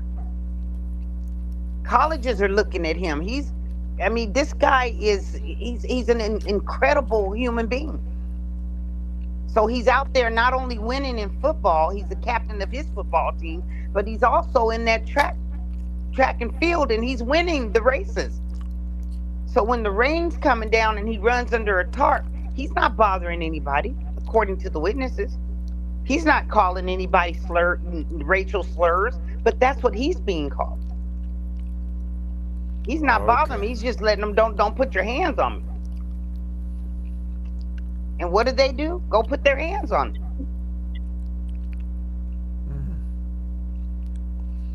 Well, maybe that's why they lowered his bond. Of course that's why they lowered his bond. Of course. They know he shouldn't be in jail. That was self-defense, 1,000,000%. Self-defense. Self-defense is when somebody's jumping on you, though. That's what they did. What part of they attacked him, don't you understand? Isn't that what the twin brothers said?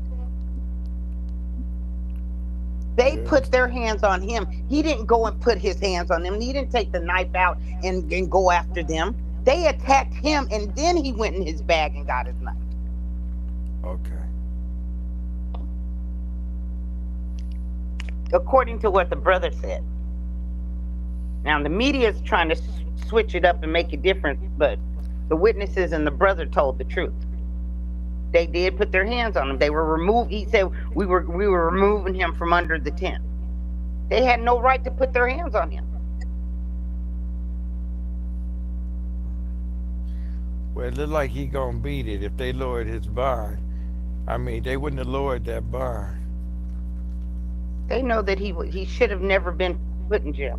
It was clearly self-defense. And send some money to that fund. Continue to help this family because the racists are after them. I'm telling you, I'd hate to be in their shoes. Oh, he's gonna have problems. They're gonna have to get out of the town. I've never seen so much racist hypertension on a case. Like the way they race baited that shit, like My God. I'm subscribed to Trump, and for some reason they had all the mega, they had every type of mega like troll account pushing racist shit with this case, like Right. to the third filing. It was crazy. When GoFundMe returned all of our money, refusing to give it to him to help, so they don't want us helping him get out.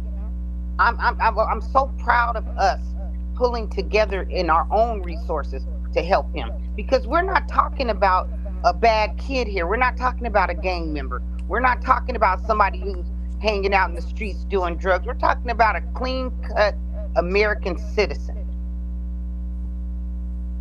who shouldn't have been touched. He shouldn't have been touched. This is the thing. If he wasn't supposed to be there, then you as a child, you have no fucking authority to remove somebody from somewhere. If you ain't like that he was there, go tell somebody. Thank you. And let them do it. Go tell a fucking adult. They fucked around and they found out. Period. I wish he'd have stabbed both of them. Oh, come on, man. Both of them put their hands on him. No, he got every right to say that. They both put their hands on him. According to the brother's testimony himself, they both put their hands on him. We went to move him. That's what he said. We went to move him. Who are they to go move somebody who's not doing anything to them? And why would you want to move a motherfucker from under a tent if it's raining? Like, from under a tarp that wasn't even a real tent, wasn't it? Was and you'll see on the video where the news person is interviewing him on his way out, talking about why would you bring a knife to school? It wasn't at a school.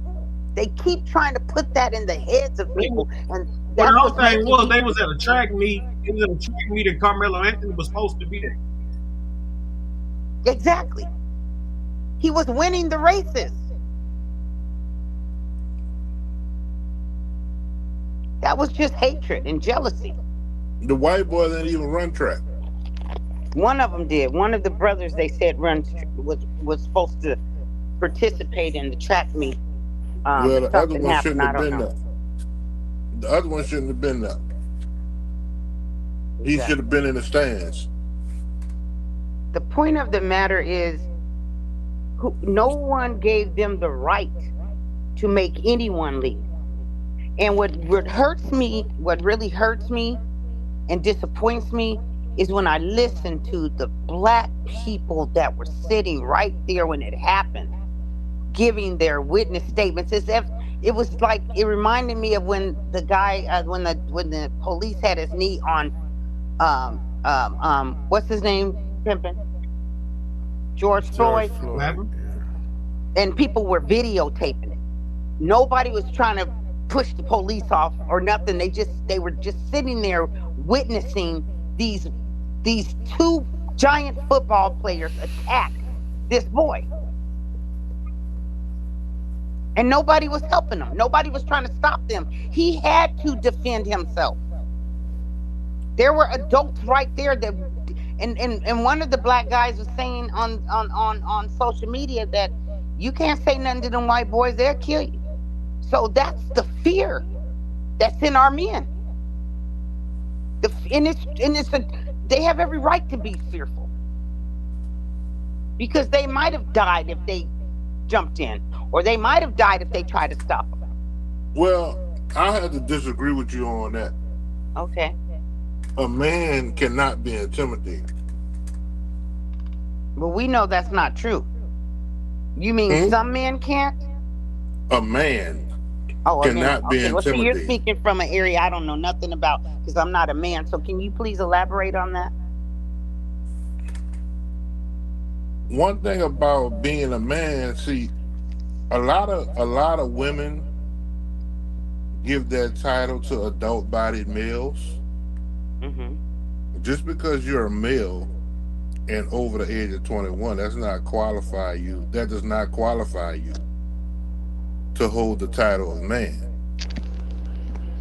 when you look at the definition of a man and you look at the characteristics of a man is not going to be intimidated. Have you ever seen somebody run into a person that it was an obvious loss that was about to happen, and then it wasn't, at the end of it, it wasn't so obvious of a loss? A man is going to stand his ground. A mouse is going to tuck his tail and run into the hole. Just because you're 21 years of age and have a penis don't mean you're a man. You might be, you got some bitch ass niggas. And when I say nigga, I mean the male species, not no race or color. Right. Because a white boy could be a bitch ass nigga too.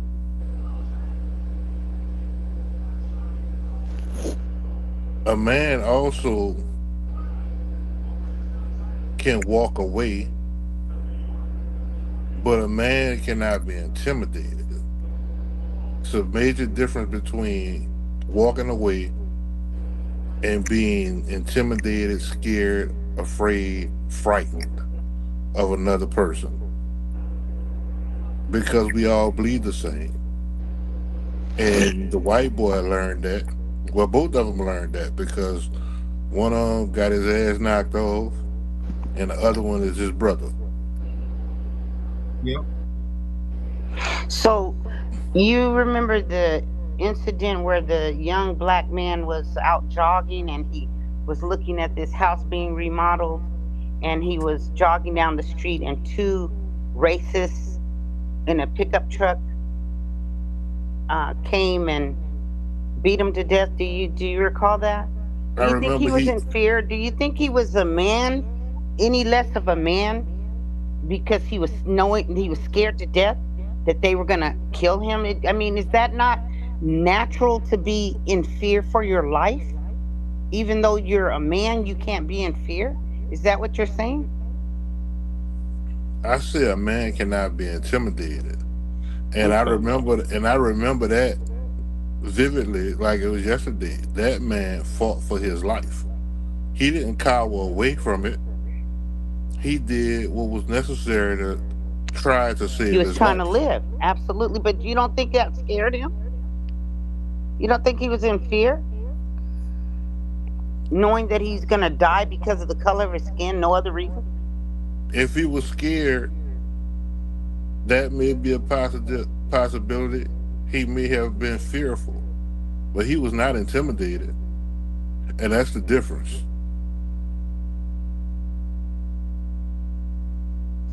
I gotta look up what intimidated means, because maybe I'm misunderstanding. Intimidation and bullying is close, but it's not the same. There's someone just wrote, they said the coach gave him permission to sit under the tent.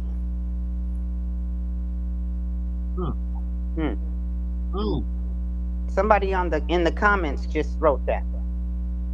Yeah, it's a lot more to the story.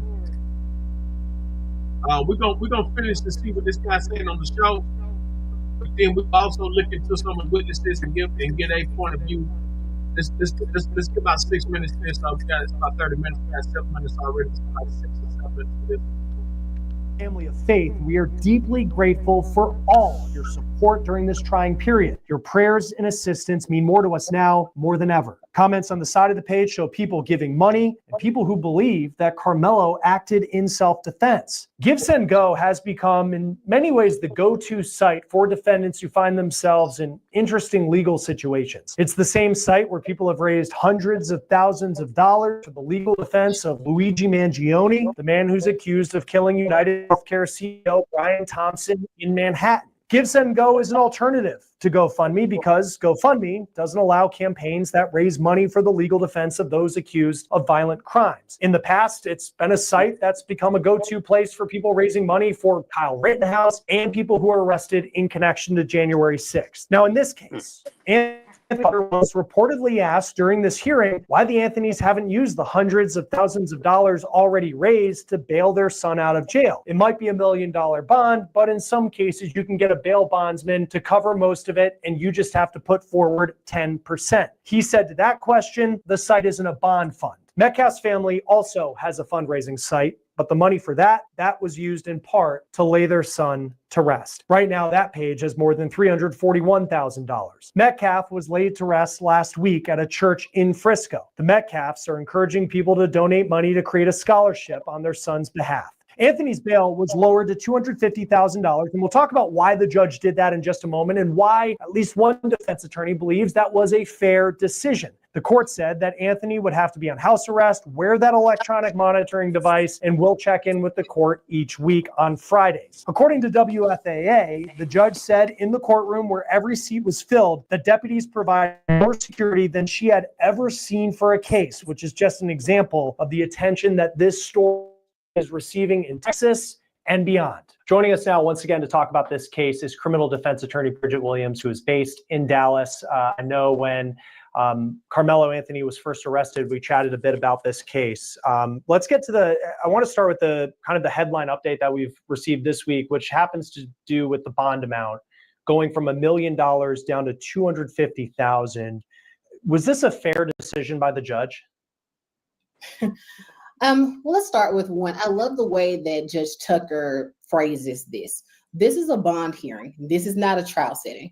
In my experience with Judge Tucker, she's always been extremely fair. She listens to both sides equally and gives both sides equal weight. So I think that she starts with the fact of this is a bond hearing. The purpose of a bond hearing is if we reduce this bond, will the defendant come back to court, right? What is the likelihood of them coming back to court? And if they are released, what is the likelihood of them being safe in the community? So that's the purpose of this, not necessarily to determine guilt innocence at this phase. And so I think that this was a very fair decision by the court. She took into account what we call totality of the circumstances and what we use for every single bond hearing, the same elements every time.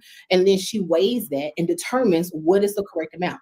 My understanding is that the defense counsel went in asking for $150,000, the state asking for $1 million. And so it's the judge's job to use judicial discretion based off all of the facts as it relates to the elements for the bond hearing, and then determine what is a proper amount to issue it and also attach conditions as she did do in this circumstance. And because I do think when you look at some of the chatter around any sort of bond decision, and this isn't the only case where kind of public opinion, when a bond decision comes down, has people debating on both sides. Bond, and you talked about this a little bit, it's not necessarily saying, it's not to punish someone, the point of bond. And that seems to be something that the public often thinks its purpose is supposed to be. That's right. I mean, it's not that at all. It's not supposed to. I think this is actually one of the elements, not to be used as an object of oppression. So the purpose of it specifically only is, will this person come back to court? And if released, are they a threat to the public or to themselves? And so that's what the purpose of that bond hearing is. And so when we go back to thinking of those things, I think the judge ruled fairly in this situation, especially adding on the conditions that she did. I want to talk a little bit about kind of what we know about this altercation that took place, because I think since the last time we talked, there's been a little bit more information that's come forward where you have Carmelo Anthony and Austin Metcalf who are exchanging words verbally. And then at one point, Carmelo Anthony says something along the lines of touch me, see what happens, and then says punch me, see what happens. And then Austin Metcalf, according to witnesses, puts his hands on Carmelo Anthony, and that is when Anthony allegedly takes out a knife and stabs Austin Metcalf. The defense, it seems, will go down this was an act of self-defense argument as this case goes forward. How does the kind of what we know took place based off witness testimony compared to, how does that align with the law and how the law sees what self-defense is? Yeah, the law in Texas is very clear as it relates to self-defense, and that is, am I presenting equal force to that which was presented to me? And is that reasonable, right? So reasonable force is it equal? And in this situation, it's not necessarily equal. And so that's the reason why we have discretion, we have ranges of punishment, we have trial settings, and we have mitigating circumstances. So in this particular situation, in this young man's mind, he thought that he was being threatened. He thought that he had to give self-defense in the way that he thought that he needed to provide it. However, the law is very clear. Again, am I presenting equal force, which was given to me? So if he says, well, punch me and see what happens, and this young man punches him, that doesn't give me the right to pull out a gun. That doesn't give me the right to pull out a knife. It's not equal. And so that is the conflict there of what the state and defense are going back and forth about, or will go back and forth about. I do foresee this probably moving forward to a trial setting because of that specifically. This young man, in his mind, believed that he was defending himself. And that's the issue with sometimes with our laws when we talk about them. I've heard a lot of people say on social media, well, every person has the right to defend themselves. Yes, we do. However, that right of self-defense has to be, in fact, equal to that which was presented to you. Is that different than, I know that self-defense laws are kind of a state-by-state basis, where there are some states where if you argue, I was afraid for my life in that moment, I did what I had to do. It seems in Texas that it's not as clear, or maybe it is more clear in how the law says it, as opposed to where if Carmelo Anthony goes into court and makes the argument, maybe Austin Metcalf was bigger than I was afraid for my life in that moment, and I was just trying to defend myself. If it's an equal force law, that doesn't seem like it could line up particularly well as a defense. Well, that's why the defense moves forward generally with the trial setting, right? So they can bring all of those facts out in trial and give that explanation to a jury. And the jury makes the determination of, was he so inclined to believe that he was actually in fear of his life, not just from a punch, not just from a fist fight, but that this young man was so much bigger than me. He punched me, all these things. And in my mind, I was in danger of my life. And so I felt as though this was the equal force, right?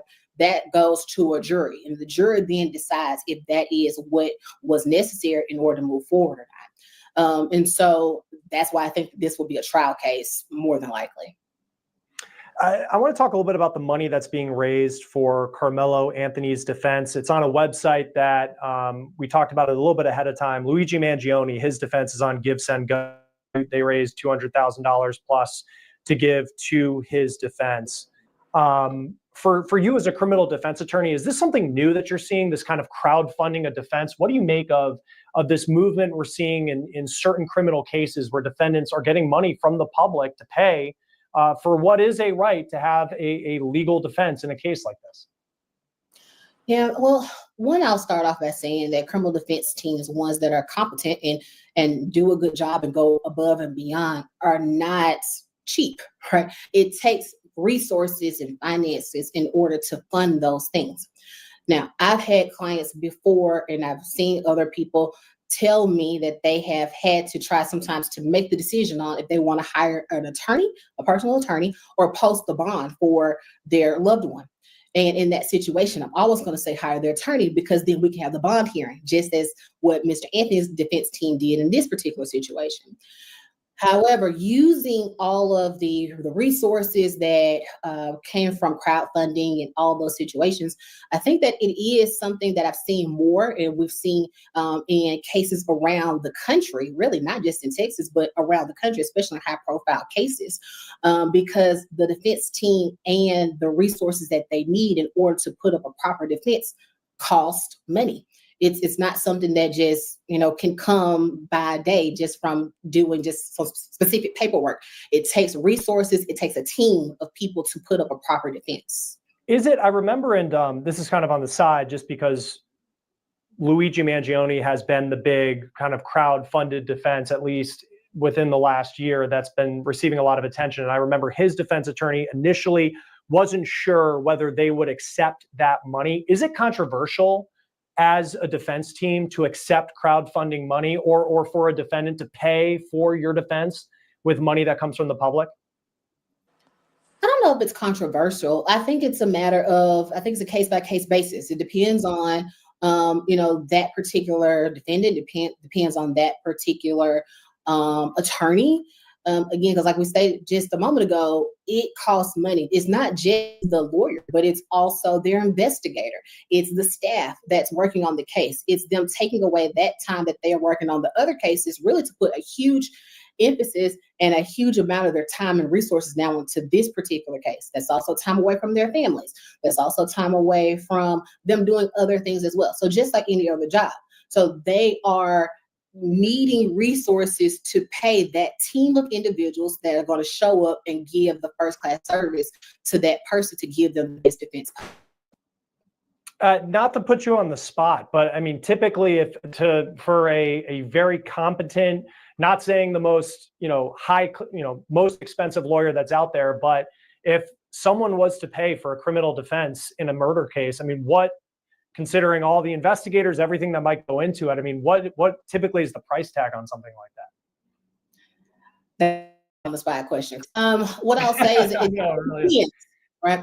It depends. I know that's always the answer people don't really like, but it depends on their amount of time and that they have invested into doing this. How long have they been a criminal defense attorney? How many cases have they taken on similarly to this? And how is it that they can actually put forth the effort to be the best criminal defense attorney in this particular case?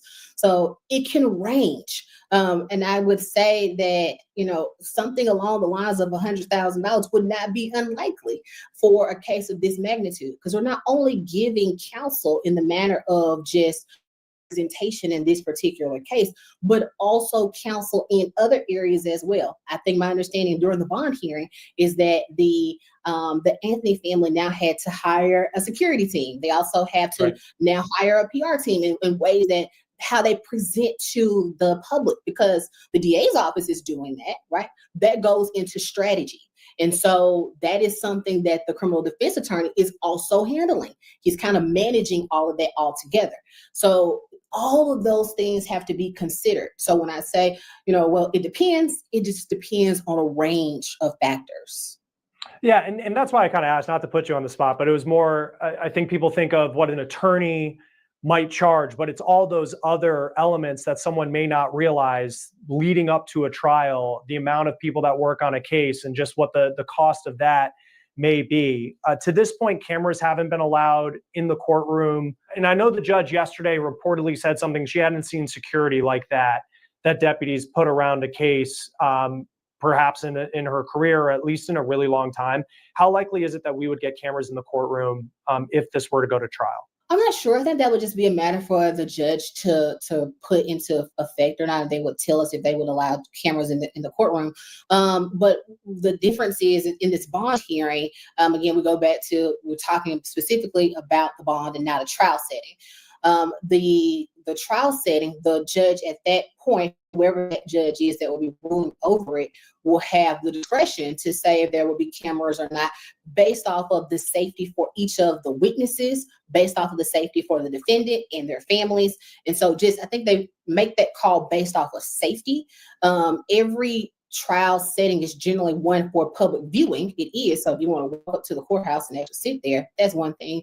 But is it something where the court can determine, is this particular case one that needs to not be on camera or have multiple people in the actual courtroom itself, based off of the safety of all the people who are involved?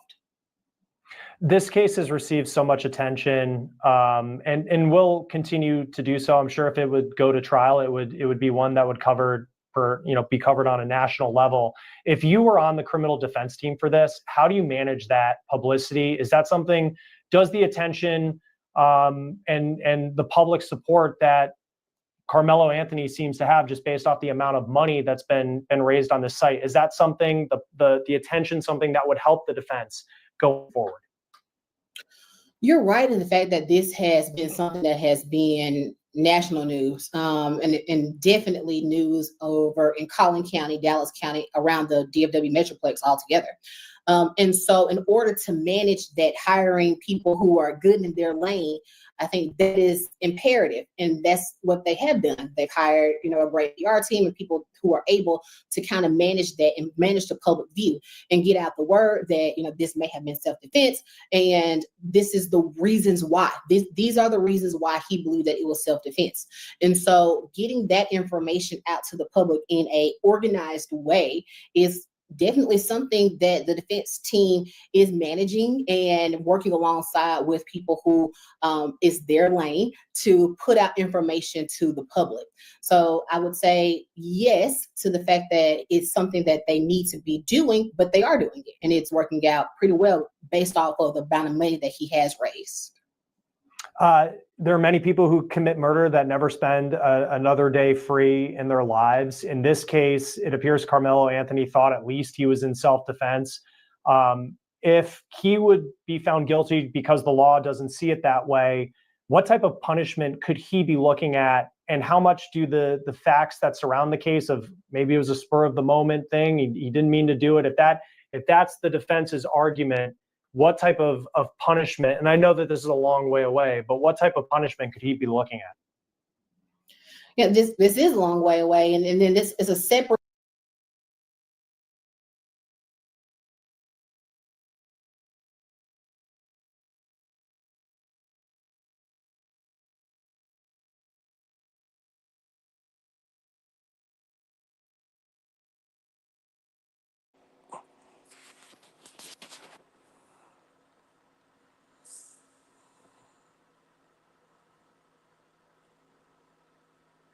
Yeah, screen froze slightly, but FAFO. You better believe it. What that?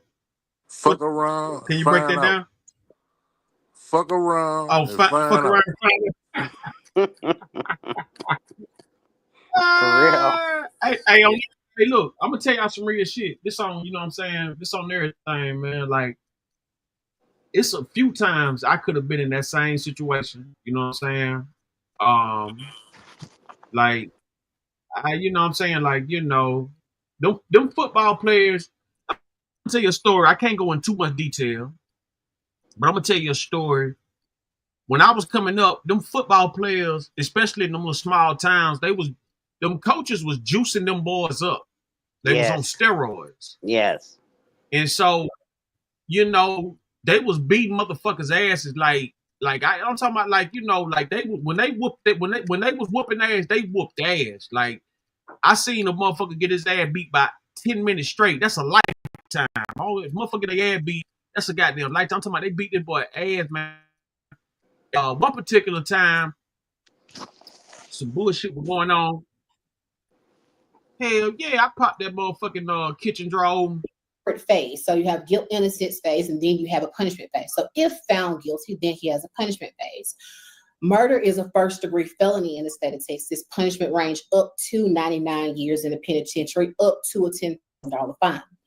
However, there is a reason for ranges of punishment, and that is because we have discretion. The state, when they present their case, the judge then has the discretion on what punishment to provide. If they go to the judge, if they go to the jury for punishment, then the jury then has the discretion to determine what is the appropriate amount of years of punishment for this particular person. Now, the ranges of punishment can be anywhere, up to that 99-year time period. And so that's when all of those other mitigating circumstances come into play. He's never been in trouble before. He was a captain of the football team. He had a bright future. All these different things, that information would come up in the actual punishment phase. Not necessarily, it probably may come up in some small facets of the guilt, innocence, but it would 110% be coming up in a punishment phase if it were to move forward to that point. How long until a trial potentially? That could be a year, that could be years. There's no statute of limitations on a murder case, so that could technically be quite some time. I have noticed that cases that are more high profile move a little faster than other cases, but we have felony cases right now who have been sitting and waiting for a trial for 6 months, 9 months, sometimes a year. So it can really just depend based off of the multitude and volume that the district clerk's office is receiving cases in. But most of the time when there's a high profile case, it seems to move a little faster. Yeah, we'll see how this one plays out. It's just such a sad story on so many levels, and we'll see how the legal process, where things go next. Bridget Williams, it's always great to have you on Law and Crime. Thanks for joining us today. Thank you for having. So, Ronnie, check this out. Texas has what's called the Castle Doctrine Law. It's the equivalent of stand your ground all over the United States. They just call it different shit in different states. And it says the Castle Doctrine allows individuals to use force, including deadly force, and self-defense if they reasonably believe it's necessary to protect themselves or others from imminent harm. This law means that they do not have a duty to retreat before using force. So in Louisiana, they just got rid of the duty to retreat. Meaning, like, if somebody in your house and you come out and they break out running, you can't kill them. But now, you catch them in your house, you can bust their fucking ass. And I mean, it is what it is. So a lot of these red states are taking away the duty to retreat, which means you can shoot a man in the back. But my thing is, bitch, you should have never been in my house in the first place. Right. Yeah. Well, I thought if you shoot somebody in the back, I thought that was an additional charge. You know, the back shots be additional charges. I got a couple of partners who got like an extra 10 for shooting a motherfucker in the back. Not in Louisiana. If you in my house, you dead. No matter where Oh I hit yeah, you now at. that's different. Yeah, that's different. Now LA different too about that. In your house shit, you in LA you catch a motherfucking house, you damn near gotta let them rob your ass to goddamn, you know what I'm saying? Like you can't touch them on nothing, they can sue you. LA But they can sue a motherfucker. California is a Breaking your blue shit. state.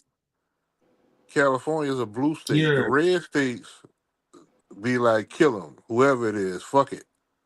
The blue states are the ones that are pushing for the gun control, and you don't necessarily have to kill them and all of that. Right. I I come want to from say something. shoot, Excuse me. shoot, Queen. I want I'm to a say open something listen, about. Oh, excuse me. I want to say something about what she said earlier. When she said that it has to be equal. You can't take a knife off if somebody's hitting you. But when it's two people attacking you, how does it become equal? I think what he was saying and what the chick was saying, I think they were giving the politically correct answers. I think they were slick side full of shit, which is why I looked it up. Because I knew it, but I wasn't. I was like 99%. I wasn't 100% that day. It was full of shit and what she was saying. If I feel like a motherfucker gonna kill me in a where it will fuck over me, I'm 6'9", 360 pounds. So if I say that I was scared for my life, it's totally different from Carmelo being a smaller person Right. and saying that he was scared for his life. I saw the guy using the handle Frank White saying that he's cooked. But Frisco ain't as white as other parts of Texas. It's whiter than Houston and Dallas, but it ain't as white as places like Corsicana and Amarillo and shit like that. So I think he stands a good chance, especially with the type of judge that he has. Uh, but it's gonna be a rocky road. It's gonna be Oh a no rocky doubt. road.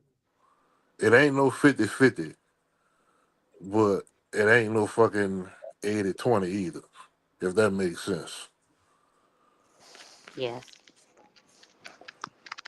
I'm hoping that with all the pressure with us uniting together for this young man, for this king, I think that pressure is going to demand that this is a fair trial. And it's not going to be one-sided. I don't think we're in that generation any longer. I don't think it's where we just take whatever they hand to us.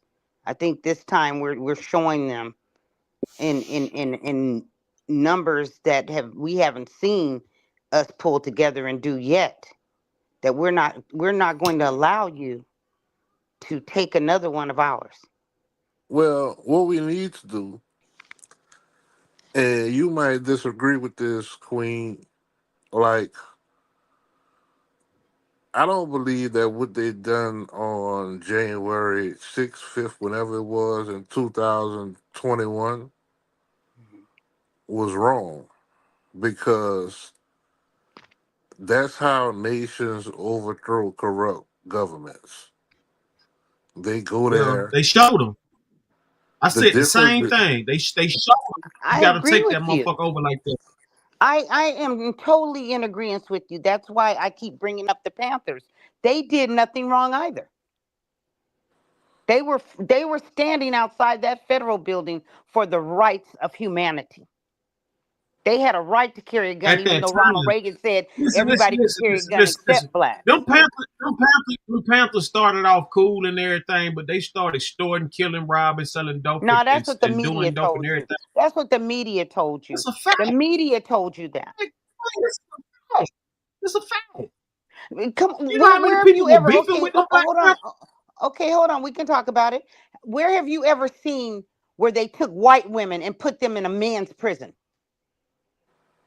Why did they do the Panther women that way? Why were they placed in men's prisons? Come on, at some point you have They to was get the doing that because they was reality of killing. what They happened was killing. to the They was Panthers. killing police officers. These were not ignorant people. They They were snatched killing them up police and officers. filled them That's with why they dope did. and then called them drug addicts. They kidnapped them and shot them up with They was killing drugs and police. threw them back on the streets when they got them all drugged out. These are what they did to the Panthers. You have to understand. I wish my grandmother was alive so she could break it down for you. These people were trying to keep us from going in the direction we're in right now. They were trying to prevent what's happening to Carmelo from ever happening.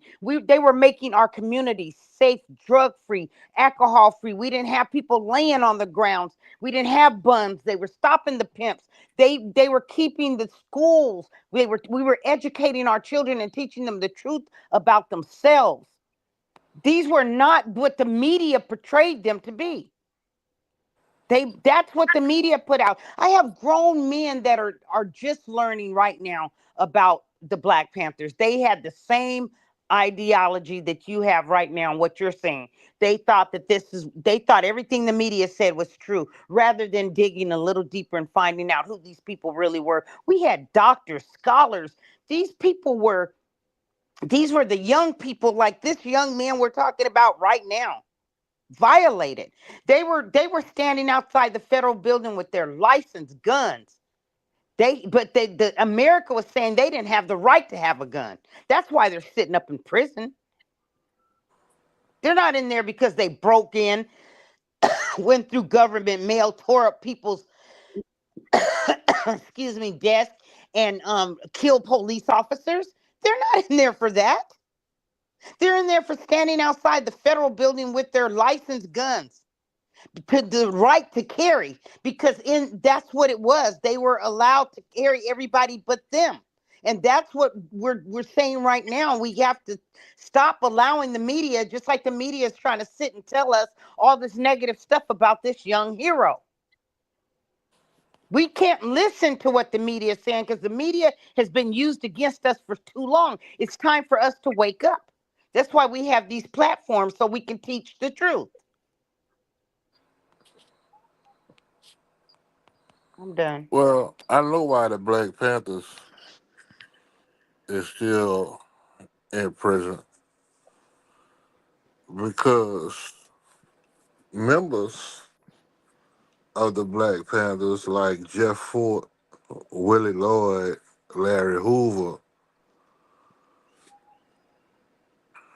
created subdivisions that turned into violent street gangs. And a white person, first off, can we all agree that white people are animals and not actually human beings, or they're like GMO? But Can we agree that what now? that white people are GMO. They come from black. Yeah, they were distracted from the albino gene from black people. Yeah. Yeah, okay. But Jeff Fort, Willie Lloyd, Larry Hoover, they were all. Those are all black leaders, all gang leaders. But before they were gang leaders, they were Black Panthers.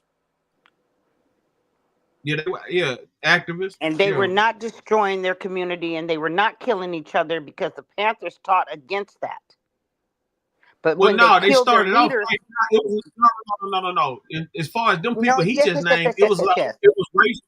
No, it's not. Those were race wars going on in Chicago at that time. It was a lot of white folks going around hunting down black folks, and that's why they started them Yeah, well, gangs. that's a racial that was going on long before the Panthers were. That's why the Panthers were even formed, to prevent that from happening to us, to prevent them from continuously killing us. The Panthers inspired most of them dudes that he just named right there. They was inspired. They by were the Black with the Panthers, but after, there's an African saying that when the leaders died, the black ants scatter, or they're confused, and it's true. When you had all these positive leaders, you had all these great examples of what you can become. You had these teachers teaching you that you're more than just a name they gave you. You had these organizations coming together in a positive way, and then all of a sudden they kill your leaders. Then the media puts out that your leaders are drug dealers and gang members and thieves, and they put out all this negativity. And what happened? We scattered. And these children that were under the care of these leaders are now given money, guns, houses, and cars to destroy their own communities. There are CIA reports on this. This is not me just talking. This is actual facts. They put the drugs in our community. They kidnap people and put them on drugs. They let people out of prison that was destroying our community back onto the streets to guide these children. That's how Raymond Washington, his daughter, Rayshana, is a member of Save Black Boys. She speaks on this all the time of how her father became one of the notorious gang members. It wasn't the Black Panthers when he was in their schools that made him this way. He was not a negative person. He was a positive person. But she talks about this actual facts, what I'm telling you right now, of what happened to her father, and she's still alive to tell the story. You can go on and on her YouTube and look it up. You know, they're doing a movie about him, and you can see what she says. But this is what happened to those children that were under the care of the Panthers. They were deliberately put and forced and taught how to separate and divide from one another. So you have one side that's representing a blue rag, another side representing a red rag, and who's controlling both sides? The police, the CIA, the government is controlling both of them and teaching them to hate one another. They're killing one of the members of the set or the community, and then throwing a rag on top of the body, and then all these people from this set are over there trying to kill the others, thinking that they did it, and the whole time it was set up for the police. They still do the same thing to this day. We saw it with Nipsey Hussle. Why was Big U even allowed to be in the position he was? The FBI knew everything that was going on. Everything. But they were allowing them to kill the leaders. Nothing's changed. It's just new names, same game. We have to wake up and understand what's going on here. I'm done. So what I was saying was that's why the Black Panthers, the leaders of the Black Panthers, Jeff Ford, Larry Hoover, Willie Lloyd, are incarcerated because they're so influential Yes. that they can create the uprising amongst black people. The motherfuckers who did what they did on January 6th were nothing but a bunch of followers. So it's no, like the sister said, them niggas ain't no threat for real. Right. Them Black Panthers and them gang leaders are threats if they hit these fucking streets. Larry Hoover been locked up since the 70s. It's 2025. I think Jeff Fort was locked up before Larry Hoover. And these niggas still alive. Come on. Come on. But you let one of them niggas out, the whole landscape of gangs go fucking change. Thank you. Thank you. Thank you. Thank Suge you, Knight, King. Thank you. Suge Knight had too much influence. They locked him up. Tookie Williams had too much influence. They killed him, even though it was for nothing. Thank So you. what they gonna do to? I don't identify as black because black You're means not a dead color. in the law. But if you're a melanated person that is influential to other people to where you can create a movement, Malcolm X, they killed him. Martin Luther King, they killed him. Marcus Garvey. Killed him. Noble Ali. Come on. So it's like, Puffy. I don't know if this nigga had baby oil. He was fucking niggas and, but he's a black billionaire. So either they gonna kill you or they gonna throw you away. They couldn't really kill him. Look at the guy in Africa. His security team, they were offered $5 million to assassinate him. All of them turned it down. Is that So the it's one who talked about the shots? Gaddafi. Huh? Who are you Gaddafi? talking about? Nah, there's a new dude. This new dude, not Gaddafi. There's another. Oh, the one with the Oh, you beret? talking about that general, the guy with the Yeah. military? He be walking around with the I military like him. uniform on. Yeah. I like him. With he got the cut on his face. He keep a pistol on it. Yeah, they're trying to knock him off right now. Yeah. But they can't. Yeah, they They tried to can't. kill him like last month, about a week ago or something like that. Yeah, but they can't infiltrate the security team. And that's the thing. Yeah, he never wears a suit. He always a military. Yeah, because he knows it Gotta could stay go down ready. at any minute. But I like how the people are protecting him. Yeah. It's not like our leader could get pulled over by the police and end up dead. I still can't fathom how anybody could have taken someone out of a back seat like Noble Drew Ali and take him to a prison when there should have been brothers all around him to where no one should have been able to touch him. The same for all of our leaders. How were they able to get to them if it wasn't an inside job?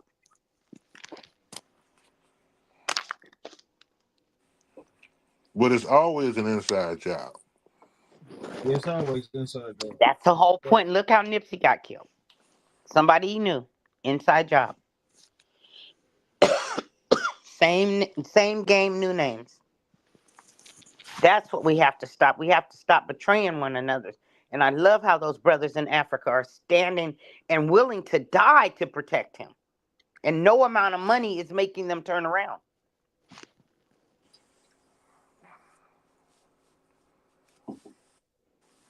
That was Because a if you great think example. about it, Thank you for sharing that. $5 million ain't shit when you're on the land that has Real all the talk. resources.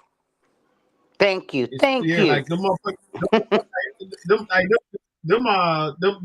Arabians and all them motherfuckers could buy 1 million fucking Trump cards. Yeah. You can't offer a nigga who making X amount of dollars, 5 pennies to do some betrayal type of shit. You can only offer that to a motherfucker who ain't got shit. Right. A Right. motherfucker who's not being treated right by Or their one you leader. just let out of prison.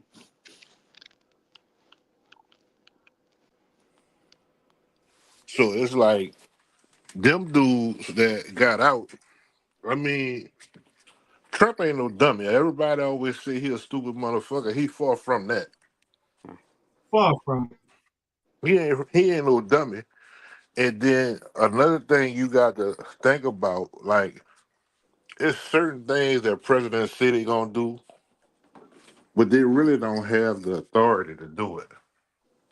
Mm. So it's like how Kanye from 16 to 20 was saying that's why you got the pardon Larry Hoover. He gave it real consideration. I know that because I know people who's had conversations with Trump. And that's how he lost in 2020. Mm. Because he gave that real consideration. Wow. Well, So they cheated. That 2020, they definitely rigged that. That shit was rigged like a motherfucker. So they kicked him out in 2020. 21. He was betrayed by Republicans who were working with the Democrats. Because when he got in, Wow. he ran his first election with his own money, which means he didn't owe anybody shit. And he got in that bitch and went to tripping, doing what the fuck he wanted. And then he got spooked. We got to get this motherfucker out of here. And then Joe Biden, the dementia kicked in, and he waited till the end of the fucking till it was 5-6 months before the election, and dropped out. Well, who better to go back in than a motherfucker who already been in there? Mm. Like, I believe that Hillary Clinton is the most powerful female political figure right now. And if she Yeah, I couldn't mean, be, I she's don't been think, there for 30 years. huh? Past 30 I years, want to she's know been why like he says that. the past 30 years, she's been the top. She's been the top female. Hillary Because Clinton she dangerous as hell. because she's a politician who was a former first lady. Mm. She didn't get into Uh-huh. politics because her husband was in politics. She was already in politics. You know, when they met and got married or whatever. It wasn't no new shit for her. And what a lot of people don't want to look at, didn't want to look at, ain't no fucking woman beating Trump. Because you still have misogyny in this world. So there's a lot of people that's saying black men sold out the black woman and they voted for Trump. Misogyny is something that's a gender thing. It ain't got nothing to do with race, the way you look. You gotta think about I got a partner, friend of mine, been friends since motherfucking elementary, and his girl run the house. He'll never admit that, but that's what it is because that's what I've seen. And I know that he voted for Trump. I got another partner. He got put out. You know, she put him out on the streets. All he fucked with 9 white girls. He voted for Trump. And it's like we say that the black men didn't do what they were supposed to do without looking at the trauma behind the reasons for what they did, why they did what they did do. Right. Yeah. Because Ain't too many black. Yeah, you right. You 1,000% right about that. you know, Kamala don't identify as black. She At all. identifies as what she is. And it's not So, because she don't like black people. It's because she ain't fucking stupid. And she understand that black ain't no fucking race. Exactly. How people always They say, know who we are. We don't. how people always talk about reparations. Africa is not a country, it's a continent. Right. So we could thank Jesse Jackson for that, for calling us African Americans. You know, he did that. He made that the popular term because people didn't want to be called colored, or Negro, or black, which those three are also not nationalities. Exactly. You have to declare your nationality. You have to get your status corrected before you can say anything about a birth certificate. Right. But what a lot of people don't want to do, they don't want to get with the $5 Indians who are not Native Americans, the Mongolians, because they know that we are the original natives, but they can't humble themselves enough to find out from the Mongolians what their status is and prove their status to get the fucking $5,700 a month that these fucking Mongolians are getting. And incarceration don't stop it because them fucking fake Indians, they'll get on a poker table and lose $2,000. And they'll be Right. like, man, just wait till the first when I get my check. And they pay up every time. And it's been going on for a long time. And now what the Mongolians doing, like when you go west and north, especially the Pacific Northwest, they got all the fucking casinos. Ain't no fucking regular casinos like in Vegas, in Oregon, in Washington, and Idaho and shit. It's all Indian fucking shit. Arizona too. And that's fucking wild. That's wild. It's fucking Yeah. crazy. But as long as we keep on, I mean, T.I. said this shit 10 And they years got it ago. for us dying through the civil rights movement. They benefit. what T.I. Yeah. What T.I. said? T.I. said we'll never get reparations as long as we keep calling ourselves black. Yeah, black Well, is the color. It's The not a race. Moors have been saying that for how long? What is it? Yeah, I black. think it's still 50 cents to get your nationality card and understand your creed. But that's over a lot of heads, and people don't want to be identified as they don't want to group themselves with each other. We don't want to group ourselves with each other. We'd rather stay under that title of Negro, black, or color.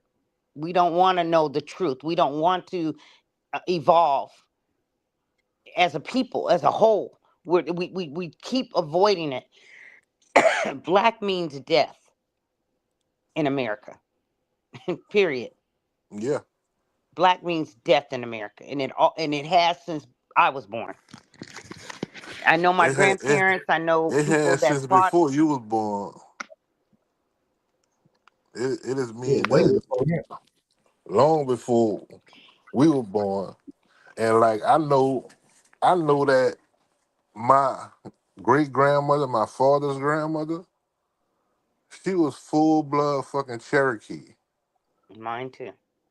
And my mother's grandmother was full blood fucking Choctaw. Come on. But I'm around here calling myself black? Nah. Nah. Yeah, I don't what give a fuck. the whole You didn't thing have a about choice. the That's whole the thing name about that was given to you.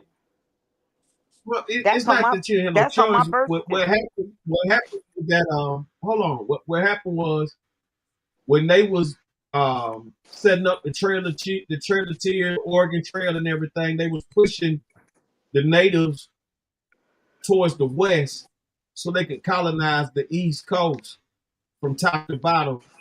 No, So not the natives, the Mongolians, hold the on. ones who actually came here on the slave ships.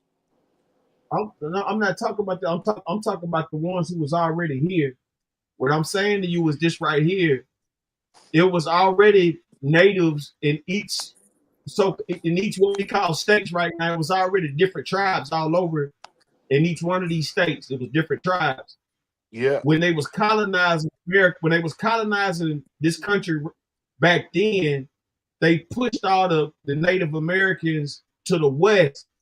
The darker ones and the stronger ones, the ones who were dark and strong, or the ones who were strong, period, they kept those and they listed them as Negroes instead of putting Native Americans on. They put that's why you got so many mixed up people now, and they don't really know where they coming from, or they just know that what I'm saying that somebody a Native in their family, but they don't know the history because they Right. start listing natives as Negroes when they was signing them off.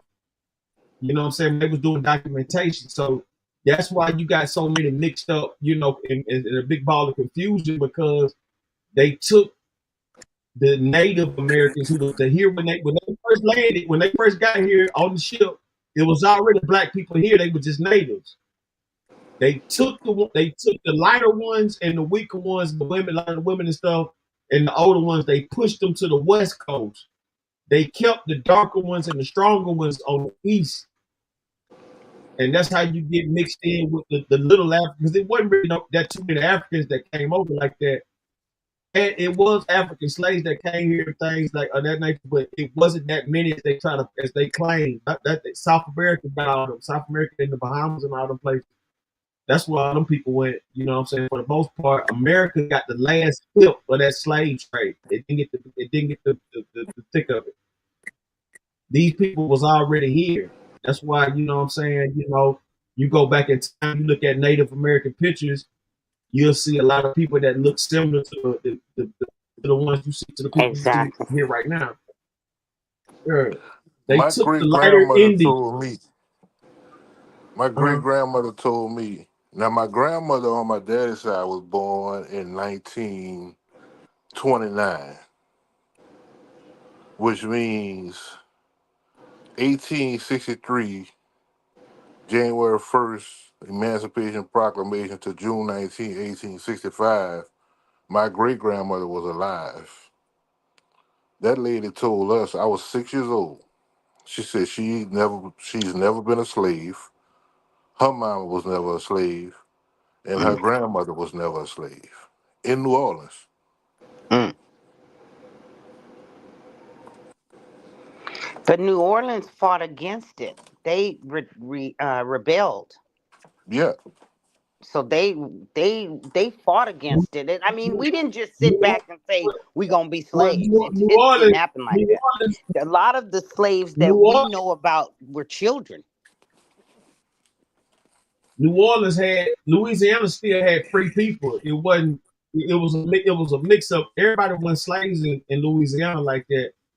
Louisiana did have slaves, but most parts in Louisiana you could buy your freedom and get out of there. Um, they did have some of the worst type of slave masters. They was branding they slaves on the head. You know what I'm saying? Like they'll put Mississippi a big had the old brand. cruelest.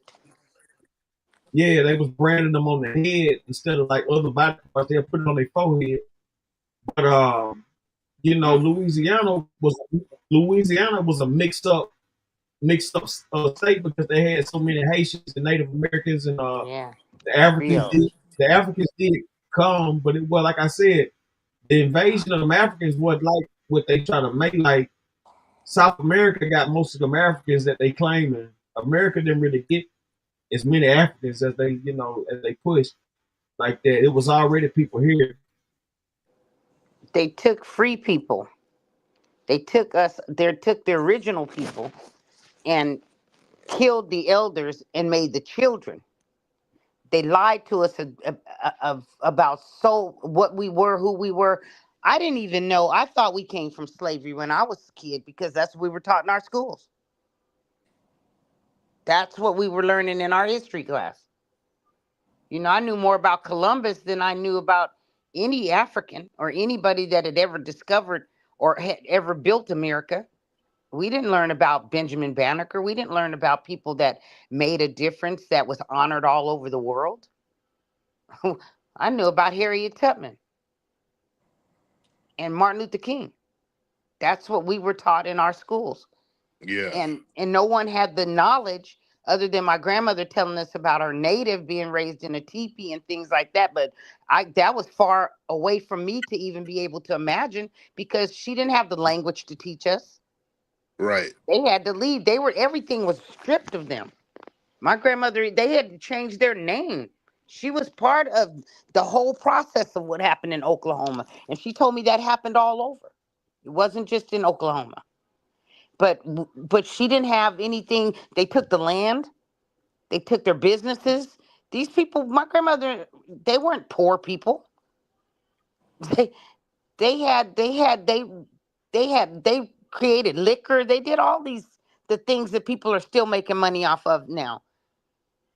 But they couldn't give that to us. They weren't able to give us that generational wealth because it was stolen from them. They got out with their lives and barely made it out. Like I just learned a couple weeks ago that country music was created by people that look like us. Exactly. Now, the only All music thing originates from us. the only thing black folks, I think, from my understanding, knowing history, the only thing black folks really took from somebody was, as far as like some culture shit, was that tap dancing. They took that from the Irish when they was up there, like when the Irish was flooding New York, and they brung in that polka and all that kind of music and stuff, that riverboat dancing and all that kind of shit. They brung that to this country, and the black slaves used to dance with the Irish for money and shit. And so by the time the 1900s hit, in the late 1800s, they put a tap on the bottom and they start tap dancing. That's how they start, and black folks start getting money like this. But they took the style though. They took the dance, added the tap, and that's where the tap dance came from. The whole tap dance, that was you can trace that all the way back to the Egyptians and I how don't know they used about to that. dance I know that. with the bells on. The ankle bells. Yeah, I seen them.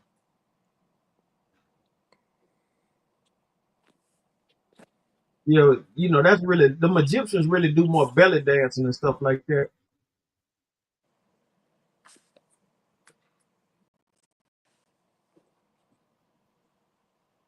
Yeah, they into more belly dancing and stuff. No, it wasn't Egypt, it was Niger. Where they have The Irish were black people or darker hued people. Yeah, that's what I was saying. Yeah, and look, the original, So the original it Europe. came from them. That they were us. I keep telling you, the original continent of Europe was inhabited by black people first, and they found the new land past the ice wall, and that's where the original ones went to. The St. John Pope and all them guys. Those black leaders from that time, the Moors and all that kind of stuff. The people that ran Europe, they found the gap past the Antarctica and everything, and they went through there, and that's where they, you know what I'm saying, that's where those people are at. Like Europe was covered by black people. Mm-hmm. The medieval times, like all that kind of stuff, that's where they get all that stuff from. It was black people in Europe, and they left them all those buildings you see, all those coliseums and everything like that. They left that to those white people that came in the Julius Caesar, all that kind of stuff. They left that to them people. They found the new land. You know what I'm saying? So you ain't gotta wonder about like where this or where that whole Wakanda and all that kind of stuff. Some of that concept is real as far as, you know, a Nubian race with high with high power, with extraterrestrial power. It's very real, but it's not in our realm. It's not within the ice wall. Right. It ain't within. That's what I'm trying to tell you. The Europeans that was black before the white ones came in from the Caucasus Mountains, they found the passageway out of this ice wall. And so when they left and took that, you know, that's where the upperclassmen of black people were. They were in Europe, you know, for quite some time, about, you know what I'm saying, over thousands or so years. And then you had, like, for example, it'll go from Europe, then you had North Africa, then you had, you know, Mid Africa, South Africa, and all that kind of stuff. And it was basically a tier. The wealthiest, the richest, the powerfulest Africans, they were in Europe. And so, like, once they found the new passageway to get up out of there with everything, they got up out of there and left everything to the white folks. And that's where everything you see from them it was pretty much handed down from the black folks who inhabited that land prior to that. The Moors has a lot of truth to it, but I don't believe in religion. Yeah. I believe You said the Moors had a lot of truth, but you don't believe in what now? I don't believe in religion. Okay, right. Like the Moorish, the Moroccan American treaty is, what is it, 3 times as long as the Antarctic Treaty. So getting with those guys, if you could get with those guys and pick their brains and not allow the Islam that has infiltrated the Moors, because you have a lot of Moors that are not a part of the Moorish Science Temple. A lot of the Moors, you know, you have a lot of Moors that still practice spiritualism, which came from the ancestors, be it the African ancestors or the native ancestors. Think about, like, Magic Johnson is 2025, and Magic Johnson announced that he was HIV positive in 1992. That's 33 years. You got 3 stages of HIV. You got the acute, you got the fucking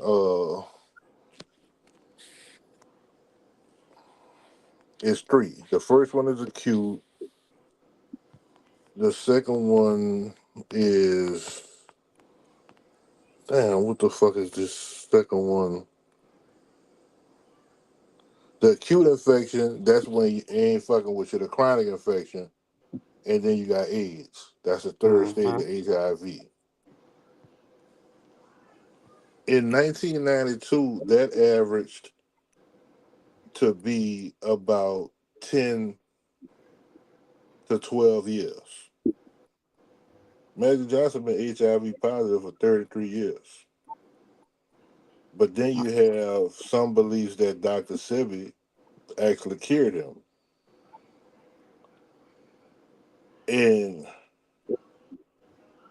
it's in the Catholic Bible, but it's not in the King James version of the New Bible, the non-Catholic Bible. All of the cures to all the diseases are in the plants all around the world. And it's believed that Dr. Sebi was cured by Magic Johnson. Lisa Left Eye Lopez went there for some chronic disease, and it was cured, and they had to kill her before she made it back. Like it's so much out there, but it's like we don't have no proof because they put out just as much misinformation as they put out information. Mm-hmm. And that's where they Right. fucked over us at. That's how they were able to trick the Moors. Yeah. When they told the Moors that they were going to be the rulers over the Americas, so they got them to kill their women, their queens. And But that, no, they never tricked the Moors. Is the one writing all the who do rules. They you ain't think never tricked led nobody. them to who do you think was able to navigate? They didn't know how to navigate. They didn't know how to go through through That's what I'm the saying. The waters, Moors. and they didn't know anything. The That's what I'm Moors saying to you. taught them the Moors taught That's what them I'm saying. civilization, taught them how to Moors are bathe. the What are you ones. talking about? Yeah, the Moors are the The ones Moors that ruled went in. over the Moors ruled over nations for Yeah. decades. How you saying they tricked the Moors? I'm They never saying that tricked the Moors. I'm saying that because they promised the Moors the Americas. And when they and the Moors did everything that they told them. They were Friend, the ones, listen, they were teaching them. listen to what Hold I'm on a second. I know a little bit about this. I don't know a lot, but I know a little bit. I know a little bit. See, it's just like the Moors taking on the native tongue of Arabic. They had their own language. We had languages before the Arabics invaded Cubalon. We had our own tongue, and we adapted their principles because the Arabics tricked the Moors into believing that they were brothers. And as soon as they got everything they wanted, they turned on them. They literally started messing with their women. They started the alcoholism, and they started killing off their queens, because you got to remember, you have queens that you can learn about right now that really existed. Like what they in the Bible, they talk about Nehemiah building the wall, but Queen Nadi really did build the wall around her kingdom. She was a real human being that really existed. She even took the head off the statue of Caesar and put it under the ground, so her tribe can walk over his head all the time, going into her home, to make sure that they understood that she was not to be tampered with. The women were the power. And I'm not saying that women are over men, don't get it twisted at all. But the women protected the men. So if you get rid of the women, and the Arabs knew this, if you get rid of their women, get them to get rid of their women and tell them that they're the man and they're supposed to be the ones who lead, not women, then they knew that would weaken them as beings, because you're taking the porthole of God away. And I don't know if that's going to trip some people out or whatever, but that's what happened. They killed off their strength. It's just like killing the queen bee. You can't kill her because she keeps producing. And you can't kill the woman because until we learn that we need each other. I need you, you need me. We can't. But they convinced us that we don't need each other. That the men should rule and the men should be over this and the men should be over there, and we're going to let you be over the Americas. And it was all a game. That's where misogyny comes from. Because do you know that when a man ejaculates into a woman, that DNA never goes away, whether she get pregnant or not. Exactly. Which is why a woman could have a baby for one man, and that baby could look like, say a woman's been married for 20 years, and then she divorces, marries another man, they get pregnant. The baby look like this husband that she was with for 20 years. Because he's been ejaculating in her for 20 years. Those soul ties. It's a soul tie. So the DNA of the baby is going to match the father, but the DNA of that previous man becomes a part of the woman every time he ejaculates on her. And the baby come out looking like the other dude, but this old boy baby, it's the new dude baby, but he has some of the other dude's DNA because that DNA stays inside the woman. And we've seen examples of that on how a woman can have two different races of babies. Yeah. She could be with a European, but she can give birth to a twin, and one of them's from the last man she was with. That's going on to this day. Yeah. There are living That ain't examples of that. That ain't gonna stop. That's why it's viewed that women need to be more conservative with their sex lives. But it's been about 100 years now when the women's empowerment prohibition movement happened, and now I guess it was starting in like the 70s or 80s where free love became a thing with the hippies, where you could fuck who you want. You don't have to stick to one man. You don't have to stick to one woman. You just fuck whoever you want. And the craziest part about it, like, we're the only species on the earth that commits to one person. Well, that's for tax. That was for tax reasons. America bring that bullshit in, so you can't be no bigger motherfucker than the rest. Like, they made sure that you had a couple, a man and a woman, so you couldn't have 5 women and 1 man, and you got all kind of incomes coming in, or you got 5 men, 1 woman. You got, well, it's okay when a woman do it, but like I said, America made sure that it was not going to be no polygamy or whatever. They did that for tax reasons. They, you know what I'm saying, to keep certain people in a certain tax bracket. But you have several people that are using the First Amendment to get around that. Well, the Amish got like 5, 10 wives and everything like that. They don't believe in the Amish get away with it in America. Different state of law, their religious beliefs. Well, Just like the well, I Muslims, think they have 10 and 12 wives. I think The Colorado, nations. I think Utah, Colorado, and one more state, or those two, it's one of the two. They the only ones that really got it where you can get married to more than one person.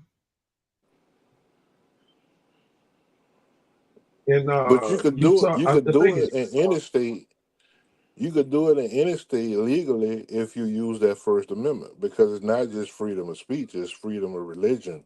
That's right. It's freedom of the press. Like, a lot of people don't know them 10 most important first 10 amendments. The rest of them don't matter. Like, The Emancipation Proclamation did not free slaves. All the Emancipation Proclamation did was start the prison industry. Because it says no, I think it's 13 or 14, it said nobody will be subject to involuntary servitude unless for conviction of a crime. And they've been trying to fight that for a long time, because you go to jail, you definitely picking some fucking cotton. I know in Louisiana you are. I know in Right. Mississippi you are. I know in Arkansas you are. I can't speak for no other states because I ain't been to, state prison in no other states. And the feds, you ain't doing that because they ain't allowing that. They're not allowing the involuntary servitude in the feds.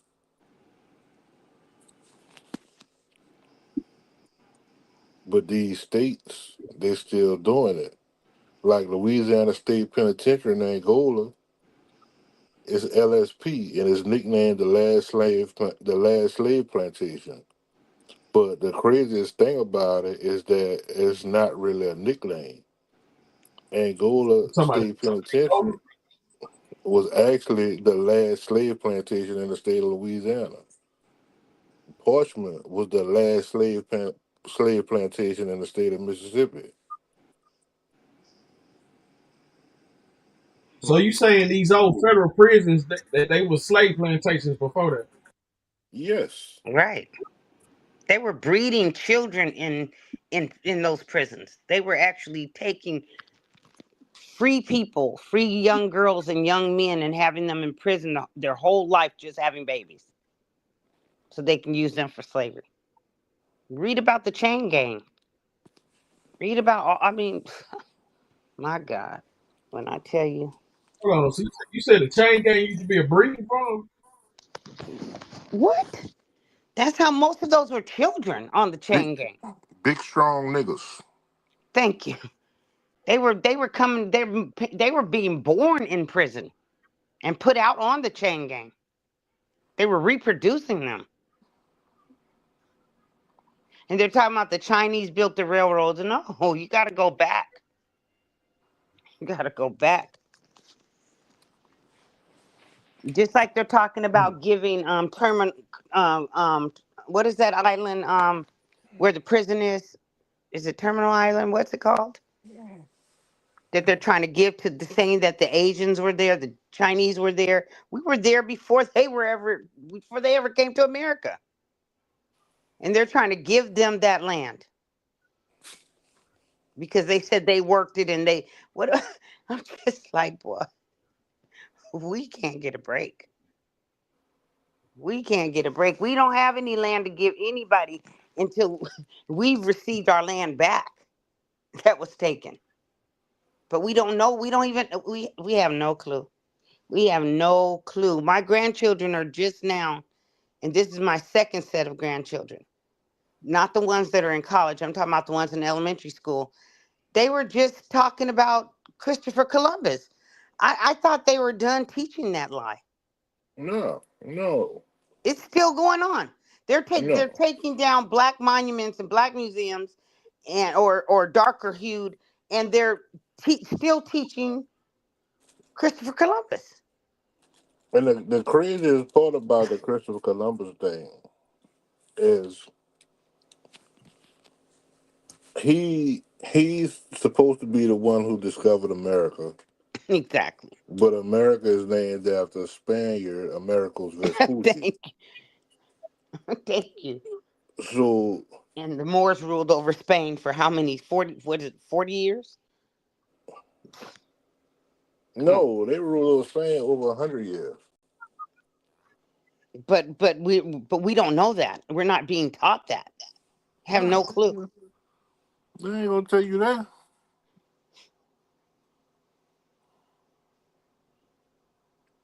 I mean, when you see the wealth of our queens that they don't even mention, that people don't even know existed, you'd be like, are you serious? What you mean, see the wealth of our queens? You look at Queen Elizabeth. That's the wealth of Africa right now. Come on. Every crown on her head was stolen. They didn't even have that jewelry.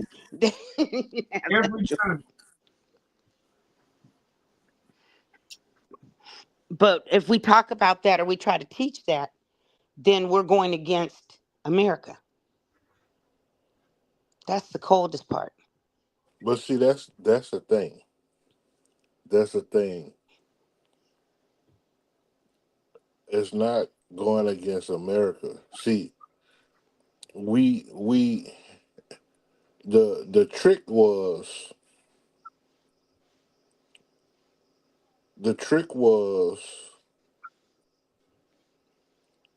they categorized and grouped America with the United States, but that's two totally different jurisdictions. Right. Right. Which is why when you have places like the Virgin Islands, Puerto Rico, the District of Columbia, those are not states. Why are they not states? Because the leaders in those places wouldn't go for it. And that's why Trump treated them the way that he treated them when they had that devastating hurricane. Because Trump was feeling like, well, they're not a part of the United States, but they are in American territory. Mm. Mm. That's interesting. So does that apply to like Belize too? I just learned you can drive to Belize from America. Yeah, Belize, American Samoa.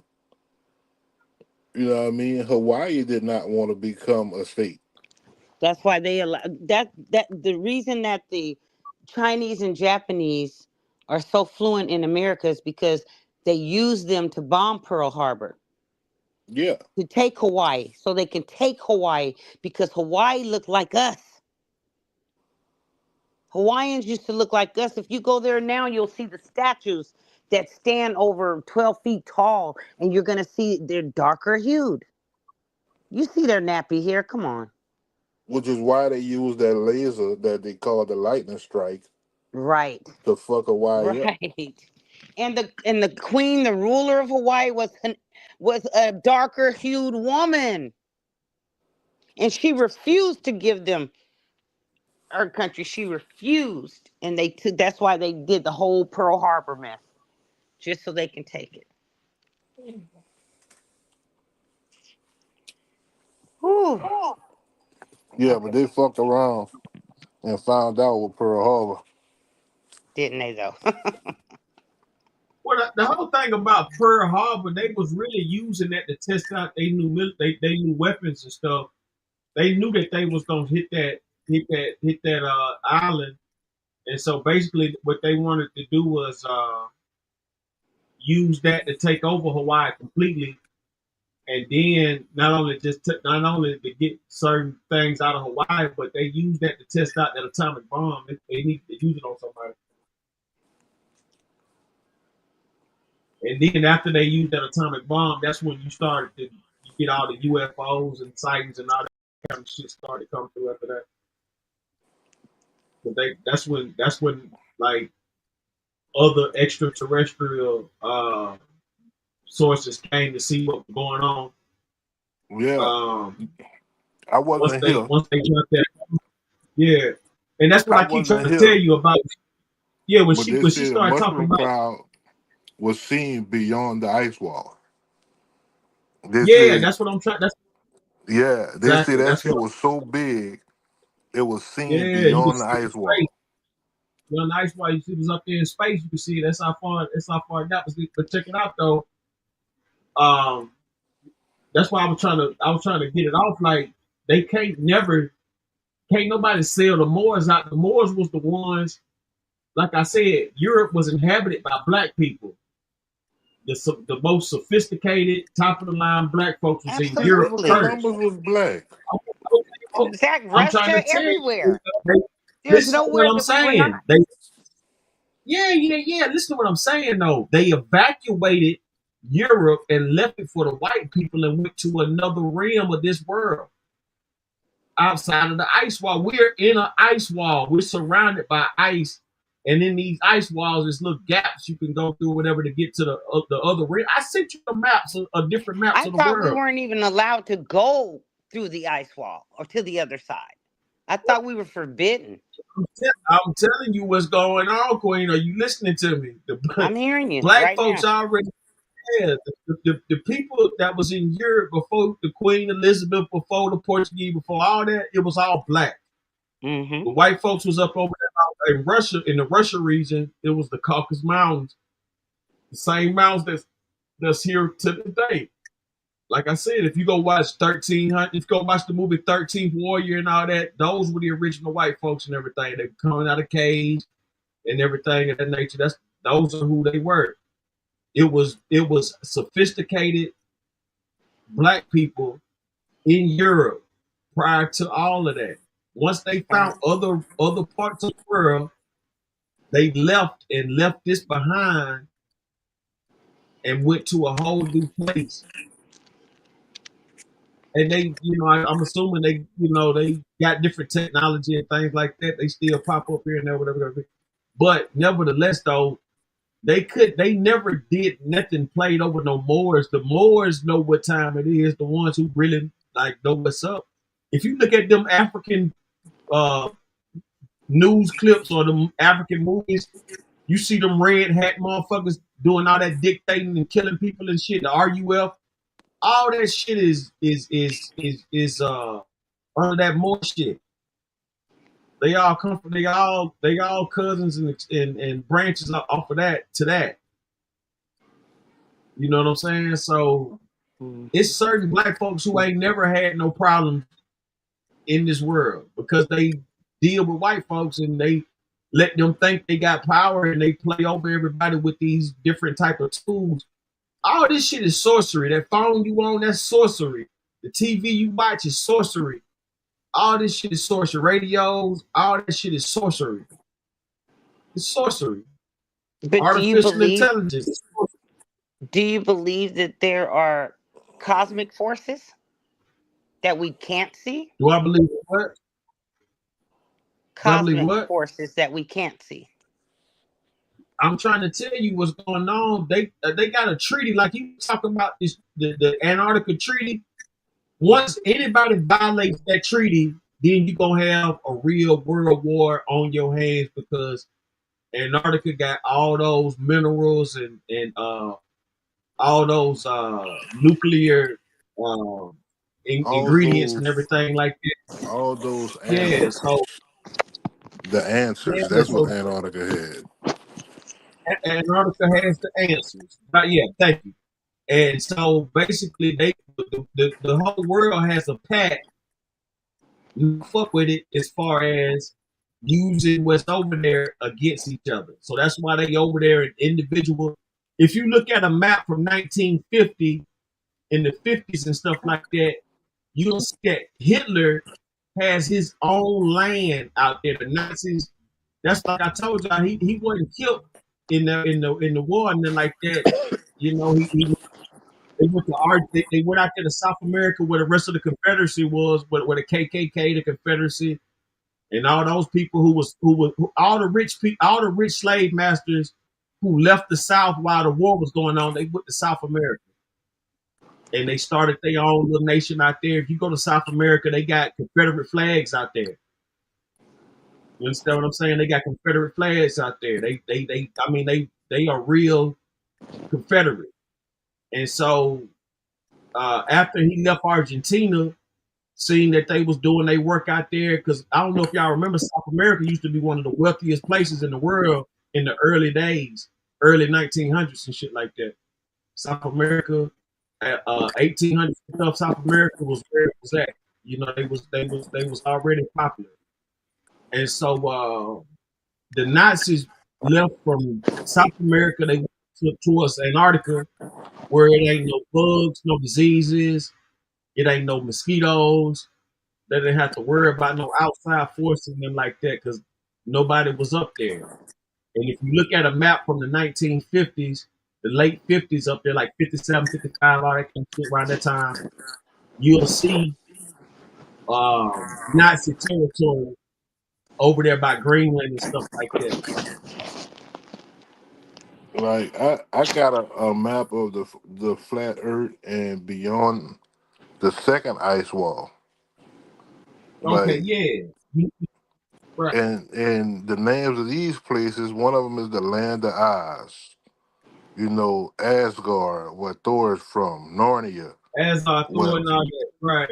Yeah, well, that's and then but Disney. see, look at that land piece where it's like Saint Joseph or something like that, Saint Peter or something. It's some Saint Joseph, Saint Paul, something like that. But that's the black dude that ran, of course, in Europe and everything like that before the white folks had inhabited. Like Like Lennox and Marks. there's an actual Disneyland beyond the ice wall. You have a place called Middle Earth that's inside the outside of our ice wall, but inside of the second ice wall. You have Neverland. Like, and these motherfucking maps were made long before Michael Jackson's Well, Neverland, yeah, Peter but see, that's Pan. that's where that Avatar. That's what Avatar got a lot of that What shit is, wait from. a minute, I need to know about that. I've learned about If you the look at world that, being flat on this show. if you look at the Avatar movie, you'll see floating lands in the clouds and stuff. We got that's the type of stuff that goes on, outside the ice wall. So you got to recognize, like, we're being put in a program. The only way we can make it is to stick together. But I think that we try to bring so many people along, it get watered down in the process. But the only way to fight this, only way to fight the system is to, what I'm saying, is to unite. I believe that. You gotta look. You don't see. Back in the day when I was coming up, I ain't gonna say back in the day, but when I was coming up, right, you had white boys who used to be you had the damn crocodile hunter and shit. You had white boys go out there, you know, fuck with animals, land, anything. In this day and time, 2025, you're supposed to have white boys going in these caves in New Mexico. It's supposed to be shit like that happening. You don't never see that because they don't want you to see. If you ever seen The Hills Have Eyes and stuff like that, them type of movies, that shit real. It's really people living like that. You look at The Hills Have Eyes and you see, you seeing people who survive these nuclear blasts and everything like that. That shit real. I'm sending you the picture now, Ron. These are the 5 dimensions that have been explored, allegedly. I So want it's to see. Send them to me. Send them to me, Ronnie. 1, 2, 3, All 4, right. 5 ice walls, and there's still openings in the 5th ice wall. Yeah, I already sent you some of this, but what I'm gonna do is I'm gonna go to an episode from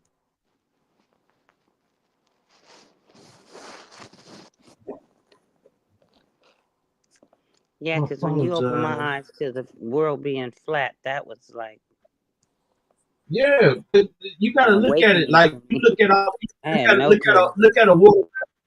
Yeah, if you look at a watermelon or orange or apple, you just cut it in half, and that's what we on. We Yeah, but on we we need to on be we on a taught piece that. of. We need to know that. We need to know that. We need to know those facts.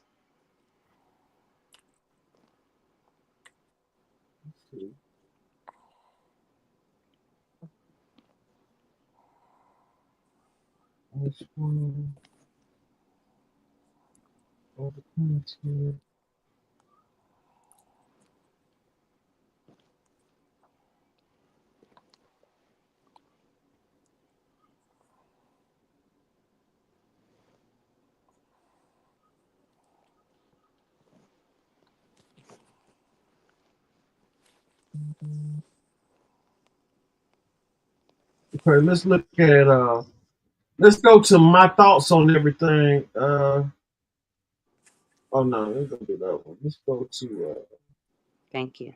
this is a short, but we can look at it. We'll check it out. 1587 World's Map shows land beyond ice wall Antarctica. Let's check this out. It's only a minute. So why aren't we trying to go? Why are we just stuck? We can't go. That's the family. If you think censoring is something new, think again. Look at this map, family. This is a map of the year 1587. And look at this one. This is the New World Map. There is a big discussion surrounding if the Earth is round or flat.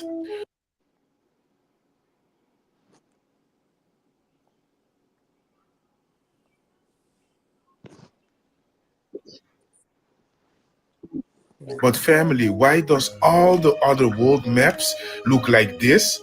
Like this, 1635, you see landmass again below South America. And like this one, the map of 1587. And then we have the new one, the censored one, missing things everywhere. And family, do you see this continent, Zealandia? Look, a new continent, Zealandia, found under the Pacific Ocean. This 1587 map shows Zealandia. And look, family, this is Arctic and this is Australia. And family, look at the continents and look at the sizes. They are huge. And the old maps also mention North Pole. Look, family, if you think censoring is something new, think again. Look at this map, family. This is a map of the year 1587. Drinks. Yeah. Wanna get Now, I want to also add to this. I want to also add that if you look at the NATO, you look at they, logos and stuff, it all, what I'm saying, look at the dollar. It all shows, what I'm saying, like a circle and some type of blockage around it. The land, like, I'm gonna tell you like this, like Mortal Kombat, they used to talk about the outer world, the outer rim and all that kind of shit. That shit is real. Like Australia is it's like he said, it's land below that. And some say that that's the way to get to the outer world is to go through Australia. That's why Australia is like, 90% undiscovered. Like they've only went so far in Australia. And we even used to in be Africa there too. That's the point. Yeah, the point I'm making is that there's a lot of different lands beyond this one, and the further you go out, the stronger and the more powerful these type of beings get to. Let me see. Let's go to Spooky, the hidden world beyond the ice wall. Subscribe to Spooky. Here's my review. The Antarctic, a frozen wasteland at the very bottom of our beautiful planet, spanning 5,500,000 square miles in size, which is 40% larger than all of Europe, and sitting at a latitude of -69.6 and a longitude of 0. This enigmatic behemoth of ice and snow takes the place of our 7th and least populated continent. And in the grand scheme of things, we really don't know much about it. No one lives there full time, save for the 1,000 or so researchers and scientists stationed. No one's allowed to visit on their own. And in school and life, we're not taught any usable information about it. This strange land has captured the eye of many over our world's history, causing some of the greatest feats of exploration to date. But something still leaves skeptics and theorists alike asking questions about the true nature of the Antarctic. Tales of old forgotten lands, far beyond this proverbial wall of ice. stories of strange beings and creatures that inhabit those lands, and whispers of entire civilizations past the snow-covered mountains and icebergs. Flora, fauna, humans, and entire continents with their own cultures, their own histories, their own foundations, and their own scientific rules and laws of nature. What if I told you that there is a world or worlds that exist beyond the wall of ice in the Antarctic? A world that plays home to millions of lost civilizations and millions more of new civilizations. Prehistoric animals and giant arachnids, dragons and sea creatures, gnomes and goblins, orcs and blimiers, islands and continents, magic, spells, wars, geopolitical turmoil. It all exists in these lands beyond ours. You would think I'm crazy, right? Maybe not. I guess we're all kind of crazy for watching this. In this video, I'm going to be taking a look at this alleged lore of all these creatures and lands and cultures and the histories of how they were created, found, and how they're being hidden in modern day. All of these places that take place beyond Antarctica and why we can't go there, what possibly is out there, and the amazing and teeming life that allegedly exists. And hopefully I'll be stringing it together in a way that is understandable and easy to follow along, because trust me, it is a lot. If you enjoy speculative history and speculative evolution, then this is the video for you. You have found a gold mine. Hopefully you enjoy it. Now, are there actually land masses and continents and animals and all that stuff beyond the ice wall? No. There's probably not, but it's really fun to sit here for hours and weeks on end and think about it and write lore about it. And that's what's happened here. And that, my friends, is what I love. I mean, in our known world, we talk of extraterrestrials, and the words extraterrestrial just means not of our Earth. But what if that just means it's beyond our known Earth? And the planets that exist beyond the ice wall are where those extraterrestrials are from. So if that sounds cool to you, please leave a like on this video. My eyes are dead, my brain is melting out of my ears, and my hunchback is getting worse. But this video is super fun to make, and I really hope you enjoy it all. I want this to act as a one-stop shop for lore of what's behind the ice wall and the behind the ice wall and beyond the ice wall fan base. So hopefully that's what it is, and hopefully you can just sit back, relax your mind, open it up a little bit, and get ready to hear all the stuff I'm going to mention. It's great. This thing could be made into a movie.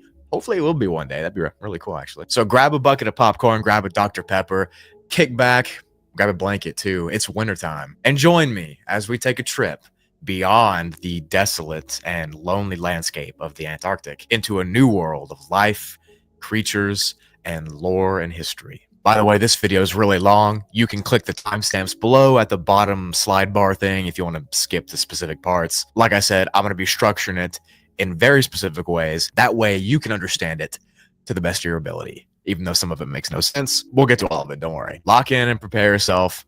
This is going to be a crazy ride. All right, for those tuning in, we're tapping into the ice wall. Describes spookily. One thing about this, you know, it can't be denied at this point. I done seen all kind of extraterrestrial crafts and stuff like that in the air. I'm pretty sure I've been around some extraterrestrials. I've seen some real weird stuff my time, and I have no reason to tell no lie about nothing. I know for a fact, you know, I've been encountering and seeing, you know, strange things in the sky since the show like 15, 16. But like definitely prior to that, but for certain, you know what I'm saying? I remember my first encounter. I was probably like, I think I was about 16, 17. I saw that light and everything like that. Then I seen it take off. And I've been seeing a lot of strange things since then. I will say this, but as I get older and understand the history of where I come from as far as the land, I noticed that the more the wiser I get, the more I see that they trying to cover up so much. And I think that the well, I know for a fact the higher ups know. Right. They know the dominant gene. They know everything that they're They saying just about giving us. us a little bit of what they already know. What they trying to do is they gonna be selling us trips to Antarctica in the next 50 to 100 years They after selling they them done now. went. They Yeah, selling them I bet. right now. They gonna sell it to her. They're just like diseases and stuff. They don't try to fix you right away. They want to sell you. Man, let me tell you something. We in year 2025. There shouldn't be no sickness that can't be cured. You understand what Right. I'm saying? Anything other than that, they you know what I mean? They killing you. They're killing you. So let's tap into it, and we're gonna get into those lands I was telling you about. I can't remember that guy's name, but it'll come up in this video. All right, so the map that I'm going to be using for this video is going to be in the description below. There's a Google Drive link with an HD quality map. You can zoom up and see all the different lore if you want to. And I'll also be getting information from the World Beyond the Ice Wall, which is a huge help and a very fun deep dive if you're bored on every single night of your life like me and just want something to look at to read and not get bored. Anyways, both those things will be in the description below if you want to go check it out. And major shout outs to the YouTuber Italian PNC for his covering of these maps and kind of little explanations. That way I can make sense of all the things that I'm going to be talking about today. It made it a lot easier. Thank you, bro. Thank you for you're doing the Lord's work.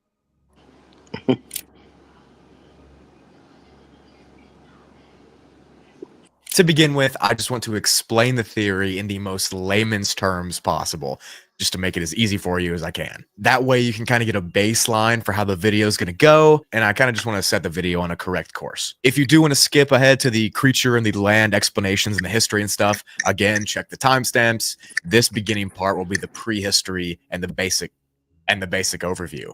In this theory, the actual shape of the world is not a sphere like we've been told. It's not a flat earth or anything, actually. That's not involved in the theory. But instead, it's more of a snowman shape with planets stacked on top of each other, connected like a snowman. Earth and all the stuff that we know about it, it's 7 continents, all that stuff, it sits on the top of the snowman, where a head of an actual snowman would be. And to the south, or the bottom of our planet Earth, below Antarctica, is the next planet, the body of the snowman. This planet is called Atlas. Atlas is a much larger spherical planet as well, about twice the size of Earth. But below Atlas, on its southern tip, beyond its border, is the biggest planetoid body in this grouping, known as Akupara. So Earth, Atlas, Akupara, this makes the giant planetoid body, and all the mysterious lands and creatures that I'll be discussing exist beyond Earth and in Atlas or Akupara. So this planetoid body is the 3 planets tall, and if you were to look at it from a top-down perspective, you would see the various rings or ice circles that exist to separate the different planets. Like in the main map, you can see how the middle concentric circle is Earth, the one on the outside is Atlas.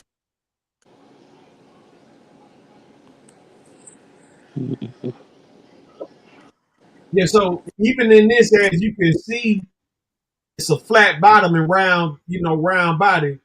You see what I'm saying? Like, flat top, round body, but it's stacked up. In this description, like I said, that whole circle thing is crazy, but we gotta pay attention and watch and see. That's deep. The maps we've been talking long. So we just sitting up in an illusion.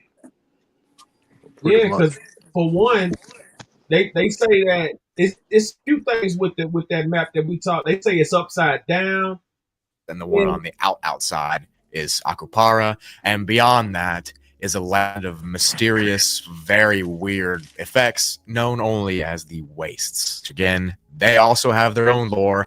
Don't worry about it. Lore, there's lore everywhere, okay? But this collection of planets, this body, this snowman, is known as Gaia or Gaia. Now, Earth and Atlas are orbited by their own unique suns. They have their own rotations and everything like that. But the bottom planet, Akupara, is so large, so expansive, that it actually has 2 suns that rotate around it. That's how much light it needs. And an important thing to note that in this lore system, the only planetary body that has a moon is Earth. There's no more moons of note. We're unique with that, which is pretty cool, I guess. I like the Mothman hoodie. I think it's pretty cool. Now, in this specific video, I will just be going over the lore of Atlas and the different gates and entrances from our ice walls to get there, and all of the continents, all of the creatures and land masses of importance. That's what I'll be going over in this specific part. If you want a part 2 that has all the lore about Akupara and Atlantis and Asgard and the wastes beyond, leave a like for that. This video Yeah, and also would simply be way too long to do if I did all that in one go, and I kind of have to consolidate where I can. So this will be a 2-part series. I'm going to do the second part anyways, but I just appreciate you leaving a like, to be honest. Anyways, all that so far is simple enough. Just a planetoid snowman shape with Earth, Atlas, and Akupara, and the wastes surrounding it. Now, there's said to be other planetary shapes like this and snowmen out in our outer space beyond, but those will be mentioned in a different video. That's not the focus. Gaia, our planetary snowman, is the focus. The outer wastes beyond all of our planets, on the outskirts of everything, are said to extend out infinitely into a flat plane that kind of eventually warps back on itself, creating an eggshell-like thing around the planets. Essentially, the outer wastes are the eggshell, and the Earth, Atlas, and the Akupara, we are the yolk inside the egg. Inside the lore of the Beyond the Ice Wall wiki and the lore system, a substance known as aether fills up the space beyond our planets. Aether essentially keeps everything suspended. It's kind of like the glue that holds our metaphysical realities together. Aether itself is more dense in higher elevations, which keeps things more normal and more sane and less enigmatic, which means that Earth, which sits at the top of the elevation, has the most aether, meaning we have the most normal realities and less magic, less effects, and that sort of thing. Further down you go beyond the ice wall to Atlas and Akupara, the less aether there is, which means there's more magic, there's more strange effects, there's more weird plants and animals and cultures, and it just gets weirder and stranger the further down you go. With less aether means the laws of nature and the fabrics of reality don't mean as much. And that's why the 2 main planets beyond Earth have all the strange stuff I'm going to mention in this video. Aether directly affects things like gravity and light and reality stabilization, which is why strange things do happen in Earth, weird, odd things that can't be explained, but not enough to where it would cause alarm. But these strange things that happen here happen more often as we go down. But just know that the most important part of the aether in this lore is how it affects magic and energies and vibrations. Things like psychic communications and palm readings and future telling and soothsaying and all that kind of stuff, that happens more and it's more realistic where there's no aether or where there's less aether. Things like projections and ghosts and haints and everything like that, beings of the ethereal realm, they can exist outside of the aether, which is why here on Earth you have sightings of like Bigfoot and ghosts and that kind of thing and magic that happens but can't be explained because there's so much aether here that keeps everything in line. Okay, so just to make sure you're still with me here and you haven't clicked off the video and you're not going insane, let's recap a few things. In the world behind the ice wall lore, Earth, Atlas, and Akupara are on top of each other like a galactic snowman. They're connected by their southern poles, and beyond those walls of ice or walls or borders or whatever is how you get to the different planets. Everything is surrounded by this aether material, this invisible strand that keeps us all together. And where there's aether, there's normalcy. And the further down you go, the less aether there is, therefore the less normalcy there is. Those wastes on the outer edges of the map, they come out and they make an eggshell around our Gaia, our planetary snowman. And planets that I just talked about act as the yolk and sun.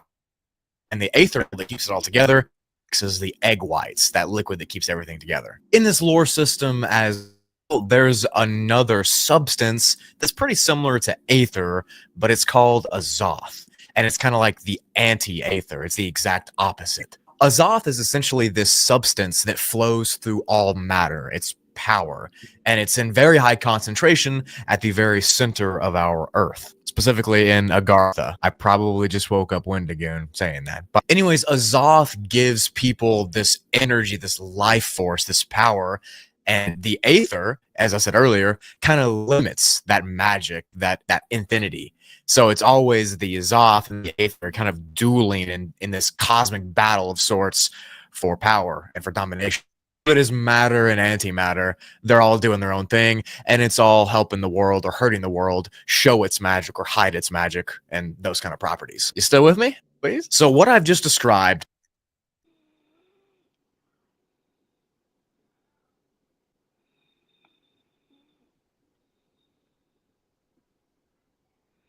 is actually this. Okay, and you know, when you think about just physics and everything like that, like I said, they altered the map to make every other continent bigger than Africa, and that's really that's white supremacy. That's source. You know, that even in the maps, they lie and they try to make Africa the smallest and Russia the biggest and Asia and all this kind of crap, and it's just not true.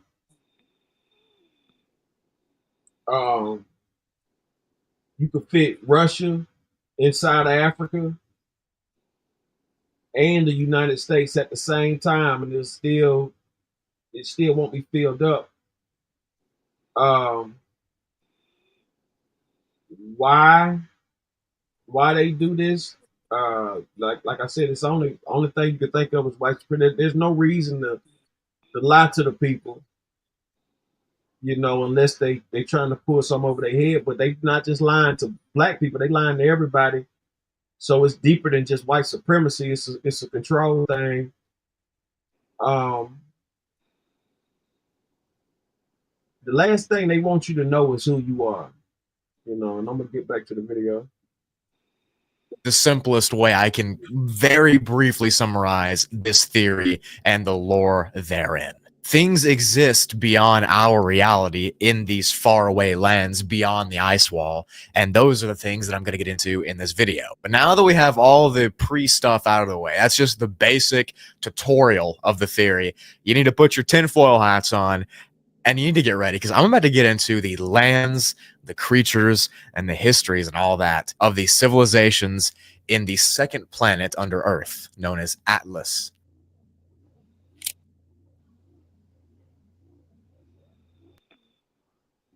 Now I spoke on the ice wall gates. I was describing a place where the black settlers, the original inhabitants of Europe, in our modern time, as far as, you know, the past 2,000-3,000 years,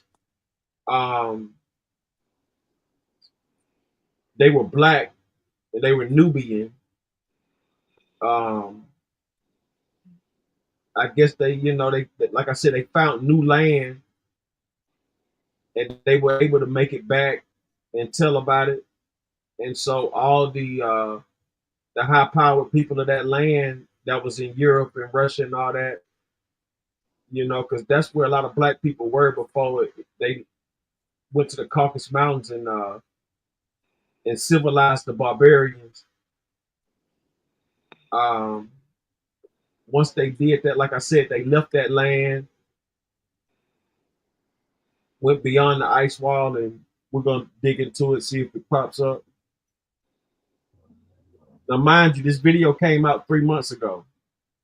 So the planet Atlas, which is of course the body of the snowman, sits right below us and is accessible beyond our ice caps, our ice walls. And there are actually several different ways in the lore where you can get through the ice wall to explore these faraway distant lands. And before I get to the actual lands, I want to explain those gates a little bit. That way you can kind of get a little premise of what we're going for. The gates are the Sentinel Gate, The Tiger's Gate, the Serpent's Gate, and the Leviathan's Gate. Those are what they've been called, and as you can see in the image, they are labeled here. I'm going to be referencing this map a lot.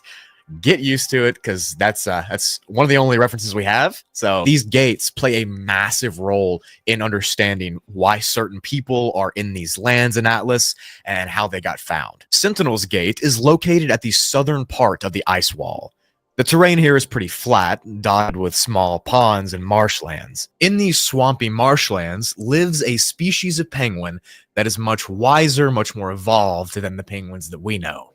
They are the Sentinel penguins. Of course, that is where the Sentinel Gate gets its name from. The very first people thought to have found the ice wall and this break in between, the Sentinel Gate, were the Proto-Yagan, I'm sorry if I'm butchering that, Proto-Yagan sailors. Those sailors got horrifically off course and they ended up getting lost and sailing directly through the Sentinel's Gate. A small number of these sailors stayed here and kind of set up camp and colonized the immediate areas. There's not really much plant life to speak of here at Sentinel's Gate because the land is dotted with just lakes and rivers and ponds and things like that. But those penguins that I mentioned that live here, those are another story entirely. They stand at 2.5 meters tall and are extremely, extremely aggressive. They're literally known for how mean they are and how they'll go out of their way to attack people that they see. The Sentinel penguins usually spend days at a time standing completely still, just idling there in this very scary looking position until they're ready to attack their prey.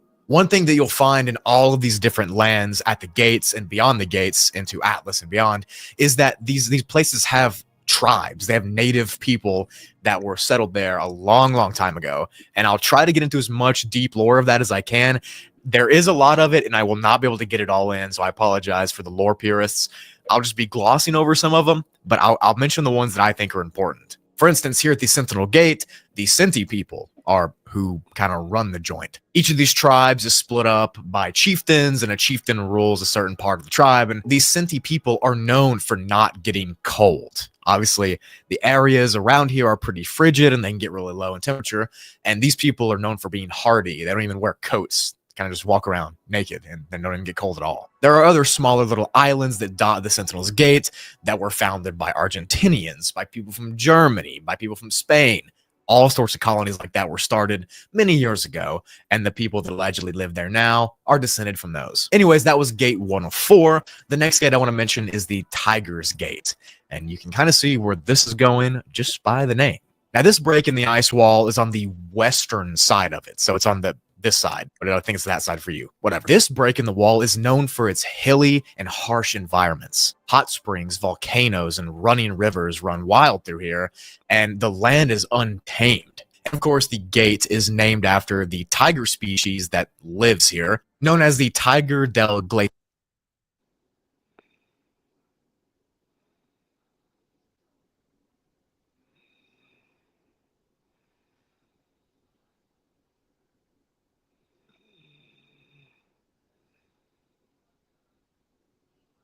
And as you can see, they're breaking down each individual entrance and pathway. It gets deeper and deeper as the show goes on. Which is just the tiger of the glacier. These are physically massive animals, not too dissimilar to the saber-toothed tigers that we know. These things possess extreme hunting capabilities, and they stalk their prey for days. They can jump and bound like an insane thing. The native peoples of this Tiger's Gate area are very large, very hardy people, and they're actually so strong naturally that they fight these tigers in gladiatorial combat in some of the colonies, which I think is pretty cool. The peoples brandish obsidian weapons because obsidian is rich in the grounds here, and they wear the skins of the tigers that they kill. The majority of humans who have settled the Tiger's Gate area are of Spanish descent, save for a few British colonies here and there, but where are those not? The people who live on the islands of the Tiger's Gate make their way, get through life by fishing and hunting.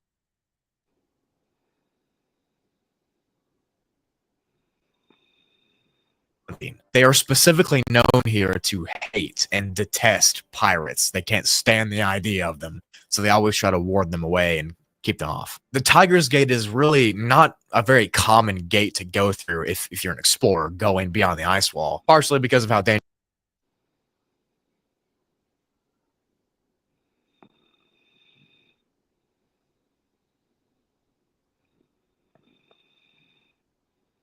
dangerous it is to get there, and then the people not being too welcoming of pirates and those who travel there. Moving over to the eastern side of the ice wall, we have another very difficult, but probably the most famous exit through the wall itself, known as the Leviathan's Gate. This entrance is known far and wide from sailor to sailor for the depths of its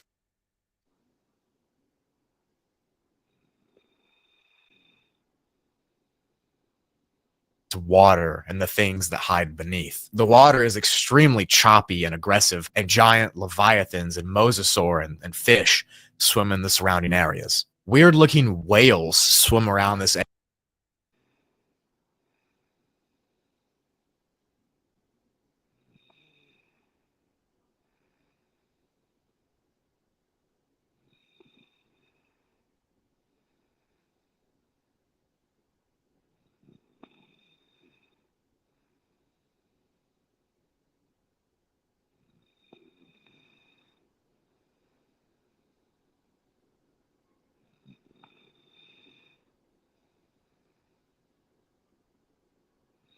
area as well, and you can hear their calls if you get close enough. Those who do live in the Leviathan's Gate area are typically from French or Scandinavian descent, but there are other varying ethnicities as well. The land here in the Leviathan's Gate is jagged, it's coarse, it's like the mountains appear to be teeth clenching down on any passerbys. The Leviathan's Gate is extremely dangerous to those who are not used to its waters or those who are accidentally stuck there, and it's known to be a very deadly watery grave for many a sailor. Strange things lurk in the waters below the Leviathan's Gate. The final and the most popular of these gates is the Serpent Gate. This is the entrance through the wall on the northern sector. And the Serpent's Gate looks completely different from the other areas I've described. The region is covered in these dirt and rock outcroppings that appear to be stalactites on the ground. These weird mounds are located on the grassy plains that make up the Serpent's Gate. Now, fitting with the theme of the other entrances, like the Sentinel, the Leviathan, and the Tiger Gate, this Serpent Gate is named for the large sea serpents that swim around the waters here, as well as other giant snake-like entities that call this gate home. Large labyrinthine snakes swim in the water, and they contort their bodies in these mesmerizing fashions, shimmering and shining in the delight of many a sailor, and also the death of them too. The Serpent's Gate is mainly home to descendants of Asian and European countries, but there are other places as well, like a few South Americans and so on. And fitting with the other gates, there is a tribe of native people here known as the Serpentese, and this group is hallmarked by their clothes. They wear the skins and the scales of the serpents that they kill in battle. They wear them as sort of a trophy, kind of like how old hunters used to wear the hides of the animals they killed in the frontier days, which also, that's just pretty cool. Like, imagine walking around with this like blue snakeskin cloak on. Pretty cool. And all things considered, the Serpent's Gate is normally monikered as the easiest gate to get through to get to Atlas. So anyways, those were all the gates. That's how you get through the ice wall. Those are the openings, the breaks in the ice. That's how you get to the first new world that I'll be discussing, which is Atlas. For the rest of this video, I'll be going over the land masses, the cultures, the creatures, and the lore of all the continents and everything like that in Atlas. It's 1:46 in the morning, bro. I'm trying. For the sake of the video, I will be going over each of these continents and all the lore and stuff that they have in this order. It's a counterclockwise motion. We'll start here with Thoth, and then I'll go up and around and around and around until we get back. And that's how I'll structure the video, if that makes any sense at all.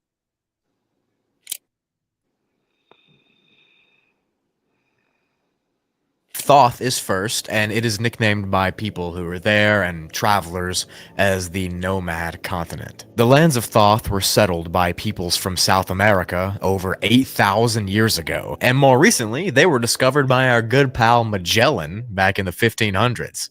Allegedly. Now, sailing the seas beyond the Antarctic ice wall is very dangerous for many reasons. Giant dinosaur-like creatures, humanoids that have no head but their eyes are on their torso, carnivorous environments that want to eat you. These are just a few snafus explorers like Magellan might encounter in this new world. So when Magellan was injured because his boat was crashed into by another careless captain, and as a result he was thrown into the ship's wheel and suffered a concussion, he needed somebody who could fight on his side. and to help him get what he deserves from this incident. That somebody might be Morgan & Morgan, America's largest personal injury law firm. Morgan & Morgan has over 1,000 attorneys that operate in all 50 states. So you know you'll have someone to back you up wherever you're at. If you're seriously hurt, like old Magellan was, your injury could be worth millions. And Morgan & Morgan do not settle for lowball offers. Insurance companies often lowball their client. So it's very important to Morgan & Morgan that they fight to get you the money you deserve if you become their client. They achieved significant verdicts in the past couple months for victims that were involved in life-altering crashes, like $12 million in Florida, which is 34 times the highest insurance offer, or $26 million in Philadelphia, which is 40 times the highest insurance offer. And the best part is it's absolutely free unless you win. If you ever got seriously injured, your case could be worth millions, and you're only a few clicks away from potentially changing your life. It's so easy, and you can start your claim now with Morgan & Morgan at www.forthepeople.com/go, and let's get back to it. By the year 1830, the nomad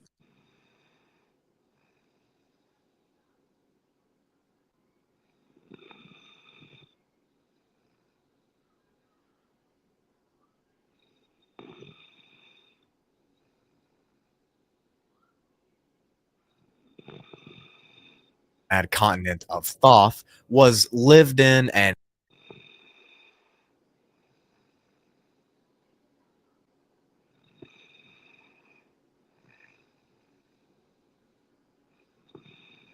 inhabited by several different ethnicities from across our known Earth. Now, Thoth was first inhabited by the Yagan-descended Bay Ninjor peoples, which again, there are a lot of pronunciations in this video, and I will be getting a lot of them wrong, because there's no rules for what's beyond the ice wall people. But those Yagan people were the first to come through the Sentinel Gate way back in the day. And the Sentinel Gate, of course, is right up by Thoth. The natives here are known as the Norgdri, the Fasciati, and the Bay Nungior, all of which descended from some sort of Norseman tribes from Europe. The land of Thoth itself is wide and expansive, with tons of different climates and cultures and animals. The landmass and the continent itself that Thoth is known to move. It physically moves in the water, and it does full rotations around the ice wall every so often. A full rotation around the planet of Atlas takes it about 1,500 years to complete,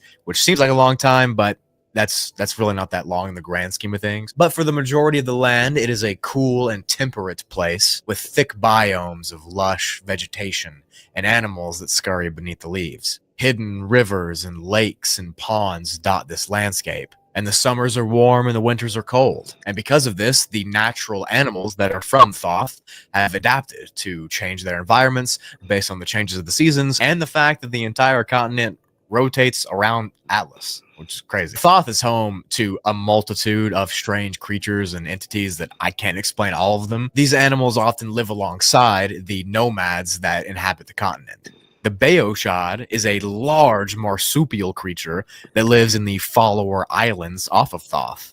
It's known to be fast and aggressive and stealthy and nearly silent when it walks and hunts. The Hargul is a large armored mammal that kind of resembles a shaggy bear. The biggest distinction between the Harguls and the bears is that Harguls have these large chitin armor plates that are on them, sort of like dinosaur armor, and these plates protect their upper halves. Northern terror birds also inhabit the upper reaches of Thoth, and these are similar to the creatures that roamed Earth many millions of years ago. Now, the majority of the creatures that reside on the continent of Thoth are mammal or bird-like in appearance and their nature.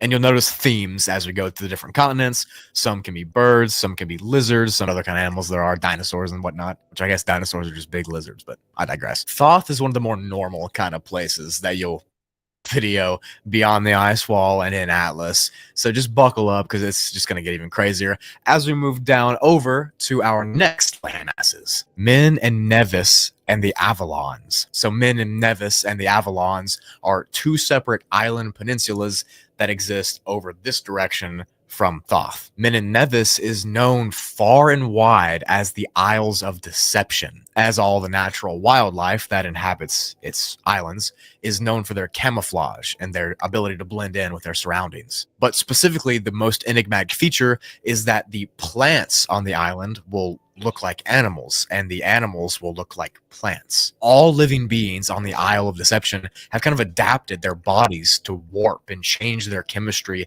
to look completely different and take the appearance of completely different things. And because of this natural effect, not much is really documented about the Isles of Deception. All we know is the tales that the sailors have of how you shouldn't go anywhere near it because you can't trust anything on them.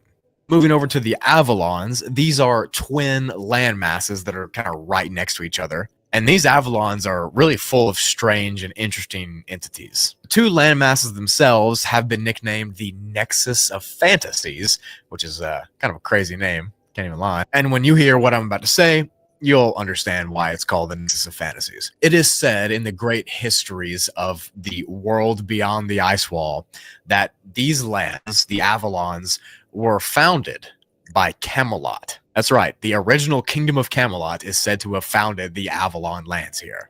And their descendants in this modern day still live there. Allegedly, this happened because in the olden days, the two sister islands of the Avalons were once connected to the ice wall. And the kingdom of Camelot, when it disappeared and left in disgrace, ended up finding it, staying there, and then continental drift happened, and that's how we get the Avalons where they're at now. When the Avalons split from the ice wall, you know, they were obviously icy and frozen. They changed when they moved further south, and now they're mossy and primeval and almost something you'd see in a storybook. Thick fog and trees and rivers and valleys and everything of that nature flows through these sister islands. Misty skies and steep waterfalls and dragons and knights and that sort of thing is what inhabits the Avalons. Creatures that look to be out of fantasy novels take their home here. Giant beasts of fantastical proportions are said to live in the trees as well. And everything here, like I said, is just living up to the name, the Island of Fantasies. It just makes sense. It seems like this medieval amazing heaven you could visit. The people that live here now are descendants, like I said, from the feudal European people that settled the area, and they still kind of behave the same way. They have battles and armor and shields and spears, and they're not really evolved to the degree that Earth is. Further below the lands of the Avalons is a place called Arthornia, which again, this lore is crazy. Arthornia is another land that is said to be started or founded by an old world tale from Earth. It's said that their foundation goes all the way back to Merlin and King Arthur, and all the people that followed them left and they came down here in disgrace. Arthornia is home to massive forests, just giant proportions, and deep rocky valleys. A race of Neanderthal-like natives lives in these valleys as well, and they live in small huts. The full reaches of Arthornia are not fully known, just because there's not enough people to go searching for it. Moving over, we have the beautiful lands of the Dasboga. This is a massive island chain, kind of off by itself in the ocean, and the islands themselves are made out of these weird crystal-like things. These crystalline rocks glow extremely bright against the sun that orbits Atlas, and this causes many different colors to reflect and to refract on the ground and towards passerbys. Ruins of great and ancient civilizations are here on this crystal island, yet no one knows where they came from. Moving further around, we get to a place known only as the Islands of the Blessed. These lands are not connected by actual geography, by culture, or by people. They're just kind of all there together, so they're all lumped into the Islands of the Blessed. The environment in some of these lands is so lush and good for growing vegetation.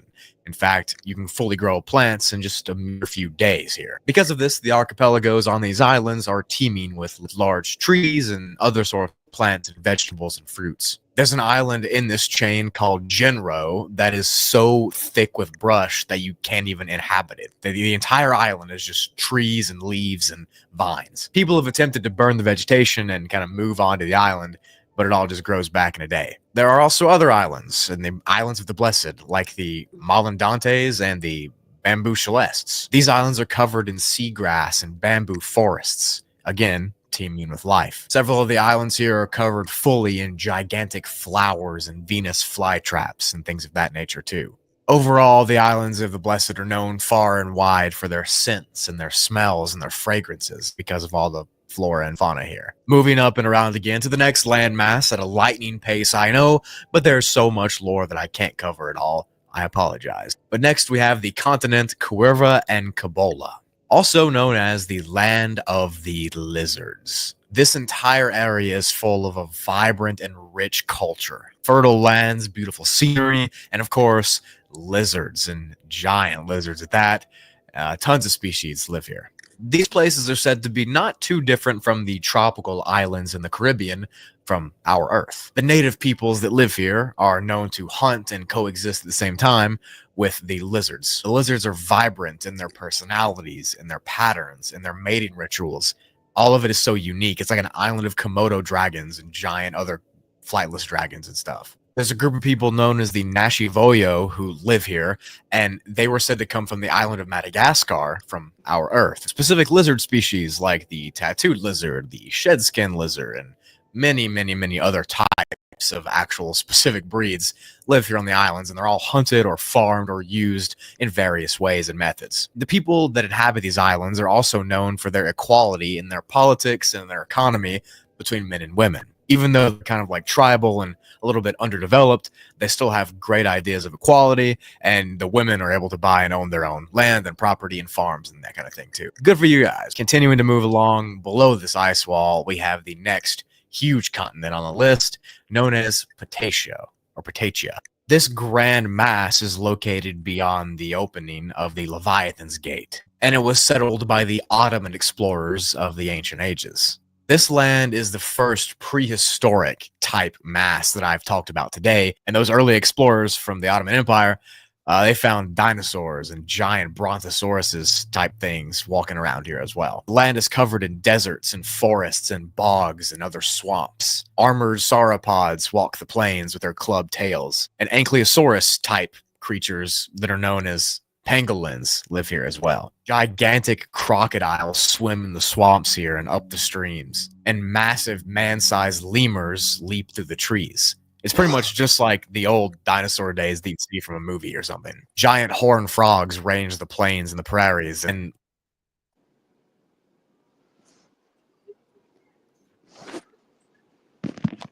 shout out to everybody tuning in, man. You know, like I said, it's breaking down pieces and pieces of this island. What we're gonna do is we're gonna have a continuation because it seems like people kind of going to sleep and everything. Some people coming in, hit that like button, hit that share button, that subscribe button, that follow button. I'm glad you guys can tune in. We'll finish this up with a part 2. Unless y'all still, if y'all still up, I'll keep it going, but we could do it tomorrow with a part 2, and we could go into a little bit more depths and deep. But I think the name of that land I was talking about was called Farmer John. It was Farmer John was a black emperor that inhabited Europe before the white people took it over. What? Before they gave it was a black dude, and he took the Nubians. He took the Nubians beyond the ice wall, and they got land out there, and they named the continent after him. It's called something John. I think it's something Saint Farmer John or something like that. Yeah, I gotta check it out. I'll keep it up. I mean, I thought y'all was sleeping. I keep it going. No, I'm gonna go ahead and get off too. Large birds. I know it's 2 o'clock. Okay. So we can definitely continue this tomorrow. Yeah, I got the back call. The street lights are on. Good night. Yeah, we'll definitely finish this up. Salute Queen, salute Jake Green, C-Mac, everybody that came through at the panel. Salute to the chat, Kitty Frappuccino, and everybody that stepped up and came through. Yeah, it was really a nice lesson today. Use your platform for something good. Yeah, we're gonna have a continuation, and we'll finish it up today sometime. I'll probably go a little early. Okay, just let me know. Peace and love. All right, Queen. All right, Queen, love. All right, Jake Green, hold it down, brother.